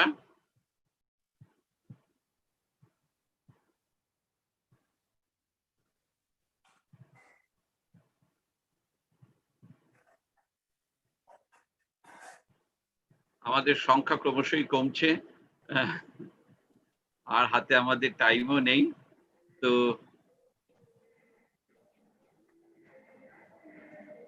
আমাদের প্রোগ্রামগুলো কেমন লাগলো যদি কেউ একটু কিছু বলেন। স্যার আমি বলি, আমারটা বাদ দিয়ে অন্য যেগুলো, সেগুলো প্রত্যেকটা আমার কাছে খুব মানে থট প্রভোকিং মনে হয়েছে। এবং সবচেয়ে বড় জিনিস যেটা, সেটা হলো যে যারা বলছেন প্রত্যেকেই তাদের জীবনের অভিজ্ঞতা, তাদের সমস্ত জীবন মানে জীবন নির্মাণের যে পথ, সেই পথের পাথেও আমাদের সঙ্গে যাকে বলা যেতে পারে যে অংশ করে দিচ্ছেন বা শেয়ার করছেন, সেটা আমার কাছে খুবই উৎসাহ এবং খুবই মানে যাকে বাংলা বলি চিন্তার মানে আর কি খোরাক হয়ে যাওয়া চিন্তার। আমি বলতে চাইছি যে চিন্তা উদ্রেক করা বলে একটু খানিকটা অন্যরকম ব্যাড সেন্সে ব্যবহৃত হয়, কিন্তু থট প্রভোকিং তার বাংলা কি হবে আমি ঠিক জানি না, হয়তো এই মুহূর্তে মনে নেই, কিন্তু একটা পজিটিভ চিন্তা করার কথা বা ভাবনায় পজিটিভিটি আনা খুব সহজ সরল হবে, এটা আমার মনে হয়েছে। তার জন্য আমি বিশেষ করে এই মুহূর্তে আছেন ডক্টর ঋতুপর্ণা বসাক দাশগুপ্ত, তাকেও আমি ধন্যবাদ জানাবো আমাদেরকে এনলাইটেন করার জন্য, আমি অন্তত বিশেষ করে। আর ডক্টর বাসু তো আগে আউট অফ স্ক্রিন হয়ে গেছে। আমি কতটা কি আপনাদের সঙ্গে শেয়ার করতে পারলাম আমার পয়েন্ট অফ ভিউ থেকে আমি জানি না, কিন্তু যা দিলাম তার কি দাম আছে জানি না, কিন্তু যা নিলাম সেটা সত্যি সত্যি অত্যন্ত মূল্যবান। স্যার আপনি অনেক কিছু দিয়েছেন, এবার সেই জিনিসগুলোকে নিয়ে আমাদের এগোতে হবে। ওটা সৌমিতা এই ব্যাপারটা দেখছে, সৌমিতার উপরে এই দায়িত্বটা আছে। আমি একটু ডক্টর বসাককে জিজ্ঞাসা করব, আমাদের এই টোটাল প্রোগ্রাম আপনি তো আগের দিনও দেখলেন, আজকেও দেখলেন, কেমন লাগছে? এটাকে আমরা আর কিভাবে ইমপ্রুভ করতে পারি? প্ল্যাটফর্মটা কেমন? স্যার খুবই ভালো লাগছে, আর আমি তো এটার সাথে বেশি দিন পরিচিত নই, কিন্তু এই আপনি যেভাবে আজকে ইন্ট্রোডিউস করলেন তাতে বিভিন্ন কোর্সগুলো সম্পর্কে দেখে সত্যি কে দিয়েই আমরা মানে সাধারণত যদি আমরা একাডেমিক ডিসকোর্সের ভাষায় বলি অনেক সময় জিনিসগুলো আমাদের কাছে অনেক কঠিন মনে হয়, বা সব থেকে বড় যেটা হয় যুগটা স্পেশালাইজেশনের ফলে সবাই ভাবে এটা কি আর আদৌ আমার ডোমেন, আমি কি এর মধ্যে ঢুকতে পারবো, বা আমার আদৌ কিছু এখান থেকে শেখার আছে কিনা, বা নিজেরও যদি কিছু কন্ট্রিবিউট করার থাকে। কিন্তু আপনি এই যে মেনি ফোল্ড এত ডাইভার্সিফাইড ফিল্ড থেকে এনে এটাকে রসদগুলো সংগ্রহ করে করছেন, সেটাতে মানে আমি তো খুবই সমৃদ্ধ হয়েছি এই 2 দিনে, আমি বলতে পারি। আমার প্রচন্ড ভালো লেগেছে। আর জানি না আসলে প্রত্যেক রবিবার মানে এতটা সময় আদৌ দিয়ে উঠতে পারবো কিনা, কিন্তু যখনই সময় পাবো তখনই নিশ্চয়ই শুনবো, না হলে ইউটিউবে থাকবে। আর আমার সবাইকে স্যার অলরেডি রয়েছেন, বাসু স্যার লিভ করেছেন কিন্তু গণি স্যার রয়েছেন, খুব ভালোভাবে বুঝিয়েছেন এবং খুব ভালো মানে হয় না যে অনেক সময় হয় যে আমরা 5 বছর আগে একটা গল্প পড়েছি, 5 বছর বাদে যখন পড়ি তখন পড়ার পারসেপশনটা কিছুটা হলেও পাল্টে যায়। সেটাও বাসু স্যার বলছিলেন যে আমরা তো একটা জায়গায় স্থির হয়ে নেই এবং আমাদের পার্সোনালিটি সবসময় বিং শেপড, সেটা প্রচুর কন্টেম্পোরারি ইস্যুস, প্রচুর কন্টেম্পোরারি ধারণা, সেগুলো নিয়ে আমরা সবসময় মানে কি বলা যেতে পারে নিজেদের পুনর্বিন্যস্ত করছি। তো সেই প্রেক্ষাপট থেকে আমার সমস্ত লেকচারগুলো খুব ভালো লাগছে। আর আমি অনেক কিছু জানছি, সমৃদ্ধ হচ্ছি। ওই যে স্যার যেটা বললেন যে আমি তো অনেক কিছু শিখছি, জানছি। এবার সেটার প্রতিফলন কোথাও হবে কিনা আদৌ, মানে সেই ক্ষমতাটা তো থাকতে হবে নিজের মধ্যে, সেটা জানি না। কিন্তু আমার এটার মানে এটার এই কাজে অংশগ্রহণ করতে পেরে আমি নিজে মানে নিজেকে খুব ব্লেসেড মনে করছি, এটুকুই বলবো। আমাদেরও খুব ভালো লেগেছে, আপনার কাছে শিখবো আমরা এডুকেশনাল টিচিং পেডাগোগি, যেটা আপনি বিশ্বভারতীর ছাত্রী, সুতরাং আপনার কাছে এটা তো আমাদের একটা দাবি হতেই পারে যে এডুকেশনাল টিচিং পেডাগোগি টেগোর কিভাবে শিখিয়েছিলেন, আশ্রমের যে পদ্ধতিতে উনি যেটা শিখিয়েছেন সেইটা আজকের দিনে কিভাবে আমরা কার্যকরী করতে পারি। আমরা তো আমাদের মতন করে আমাদের বুদ্ধি দিয়ে করছি, জানি না সেটা কি ঠিক না বেঠিক, কিন্তু আমরা করছি, ছেলেমেয়েরা আমাদের কাছে আসছে, শিখছে। এই তো আজকে একটু পরেই আমার ক্লাস আছে স্টোরি থেরাপি, সেখানে হবে আনস্ট্রাকচার্ড কোনো জিনিস থেকে, যেমন কোনো শব্দ বা শুধু গান, এইগুলো থেকে বা কোনো একটা ড্রয়িং থেকে তুমি কি করে স্টোরি তৈরি করবে, এগুলো একটু পরেই শেখাবো ওদেরকে। ধরুন একটা মানে নৌকো যাচ্ছে, নৌকোটা শুরু হলো, যাওয়া শুরু করলো, তারপরে মাঝ নদীতে গেল, তারপরে আবার পরের জায়গায় চলে গেল। এই যে টাইম ডাইমেনশনটায়, এটাকে তুমি শোনো, উপলব্ধি করো, এবং তারপরে তুমি তার থেকে ছবি আঁকো, ছবি এঁকে তার থেকে তুমি গল্প করো। এই হচ্ছে আমাদের স্টোরি থেরাপির জায়গা। সিমিলারলি আমরা ড্রয়িং থেরাপিতে ওই রকম পদ্ধতি অবলম্বন করি। এই পদ্ধতিটাকে দিয়ে আমরা থেরাপিতে কাজে লাগাই। এবং এটার আরেকটা দিকই হচ্ছে educational teaching pedagogy. Educational teaching এও আমরা ওটাই কাজে লাগাই। আমিও আমার নিজস্ব ক্লিনিকেও আছে, আমি সেখানেও কেস দেখি। এবং বিশেষ করে যারা এডুকেশনালি যারা খুব ব্যাকওয়ার্ড হয়ে যায়, পিছিয়ে পড়ে যায়, তাদেরকে আমি এই ধরনের পদ্ধতি অবলম্বন করে আমি দেখেছি তারা ভীষণভাবে ফ্লারিশ করে। মানে ভাবতেই পারা যায় না যে তারা আগে এই অবস্থায় ছিল, এখন তারা এরকম পাল্টে গেছে। তো আমি এগুলোকেই অ্যাপ্লাই করি। তো আপনার কাছ থেকে শিখবো দিদি। ডক্টর অসিত ভট্টাচার্য আছেন, আপনি একটু আপনার বলবেন। ডক্টর অসিত ভট্টাচার্য, আপনি আছেন? হ্যাঁ আছি। আপনি তো সারাক্ষণ ছিলেন, আপনার কেমন লাগলো আমাদের প্রোগ্রাম? আপনি আগেও একটা প্রোগ্রাম আমাদের দেখেছেন।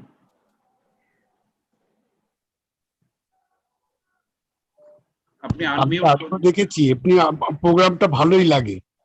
আচ্ছা, আমি চেষ্টা করি এই প্রোগ্রামটা দেখার।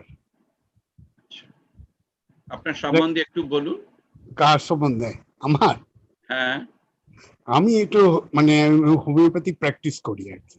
বাহ, খুব ভালো। আর এমনি সাইকোলজির উপর কিছুটা করি। আচ্ছা, ধন্যবাদ। অর্পিতা পাল, আপনি রয়েছেন এখানে, আপনি একটু বলুন।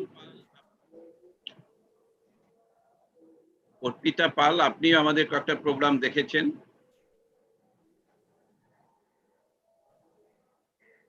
ম্যাডাম আপনি আছেন? আচ্ছা, এবার তবে আমি কল্যাণ বাবুকেই প্রশ্ন করি। কল্যাণ বাবু, আপনি একটু বলুন। ডক্টর মজুমদার, আপনি কি আছেন? আছি।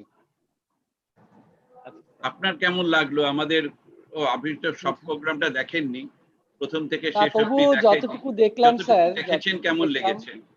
যতটুকু দেখলাম স্যার খুবই সুন্দর। চেষ্টা করব যে নিজেও নানাভাবে সমৃদ্ধ হতে। এবং সব থেকে বড় কথা হচ্ছে প্রফেসর বাসুর যে বক্তৃতা শুনলাম, সত্যিই মানে মণিমাণিক্য।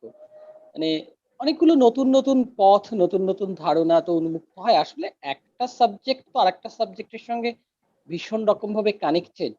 এবং সব থেকে বড় কথা হচ্ছে যে সাহিত্য বা শিক্ষা বিজ্ঞান বা যে কোনো কিছুই হোক না কেন, তার সবকিছুরই তো লক্ষ্য যে মানুষের ভালো করা, মানুষের ভালো চাওয়া, মানুষ যাতে পজিটিভ হয়, ইতিবাচক হয়, তার সুচেতনা যাতে জাগ্রত হয়।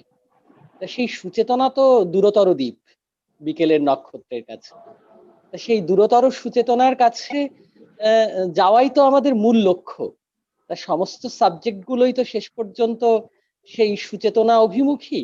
কাজেই খুব সুন্দর লাগছে স্যার। মানে এবং মানে খুব নিজেকে খুব মানে খুব প্রিভিলেজ মনে করছি আর কি, মানে আপনার এই কার্যক্রমে আজকে যে যুক্ত হতে পেরেছি এজন্য। ডক্টর মজুমদার, আপনি আমাদের সাথে আছেন এতক্ষণ, আমার খুব ভালো লাগলো। আজকে এই পুজোর দিনে সবাই বেরিয়ে গেছে, আপনি এখনো আছেন আমাদের সঙ্গে। মোনালিসা, তোমার কেমন লাগলো? Monalisa, please share your opinion. Monalisa, are you here? Yes. Yes, sir. How is our program? Sir programme आज का बहुत अच्छा लगছে अच्छा लगছে। अच्छा लगছে। Thank you. Okay. Thank you, sir. Okay. Monalisha is the assistant professor from Rayagada University.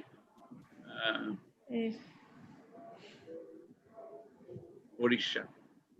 Now Shomita, তুমি একটু আমাদের vote of thanks দিয়ে দাও, তারপরে অন্বেষাকে জিজ্ঞাসা করছি প্রেয়ারের জন্য।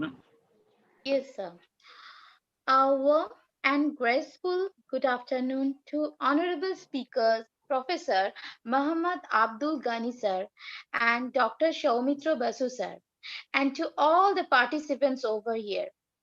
It's my privilege to have been asked to propose a vote of thanks on this occasion. I, Soumita Chakraborty, on behalf of Ravindic Psychotherapy Research Institute Trust and on my own behalf, extend a very hearty vote of thanks to all speakers for gracing your important work and sharing with us your findings and opinions, and spearing a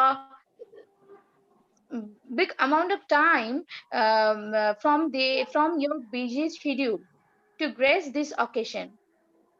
I want to show my gratitude to Muhammad Ghani sir for his effort enlightening us. The topic was on arresting the drivers of climate change, behavioral dimension of perception, responses, barriers in intervention. To me, it seemed an eye-opening session in some context.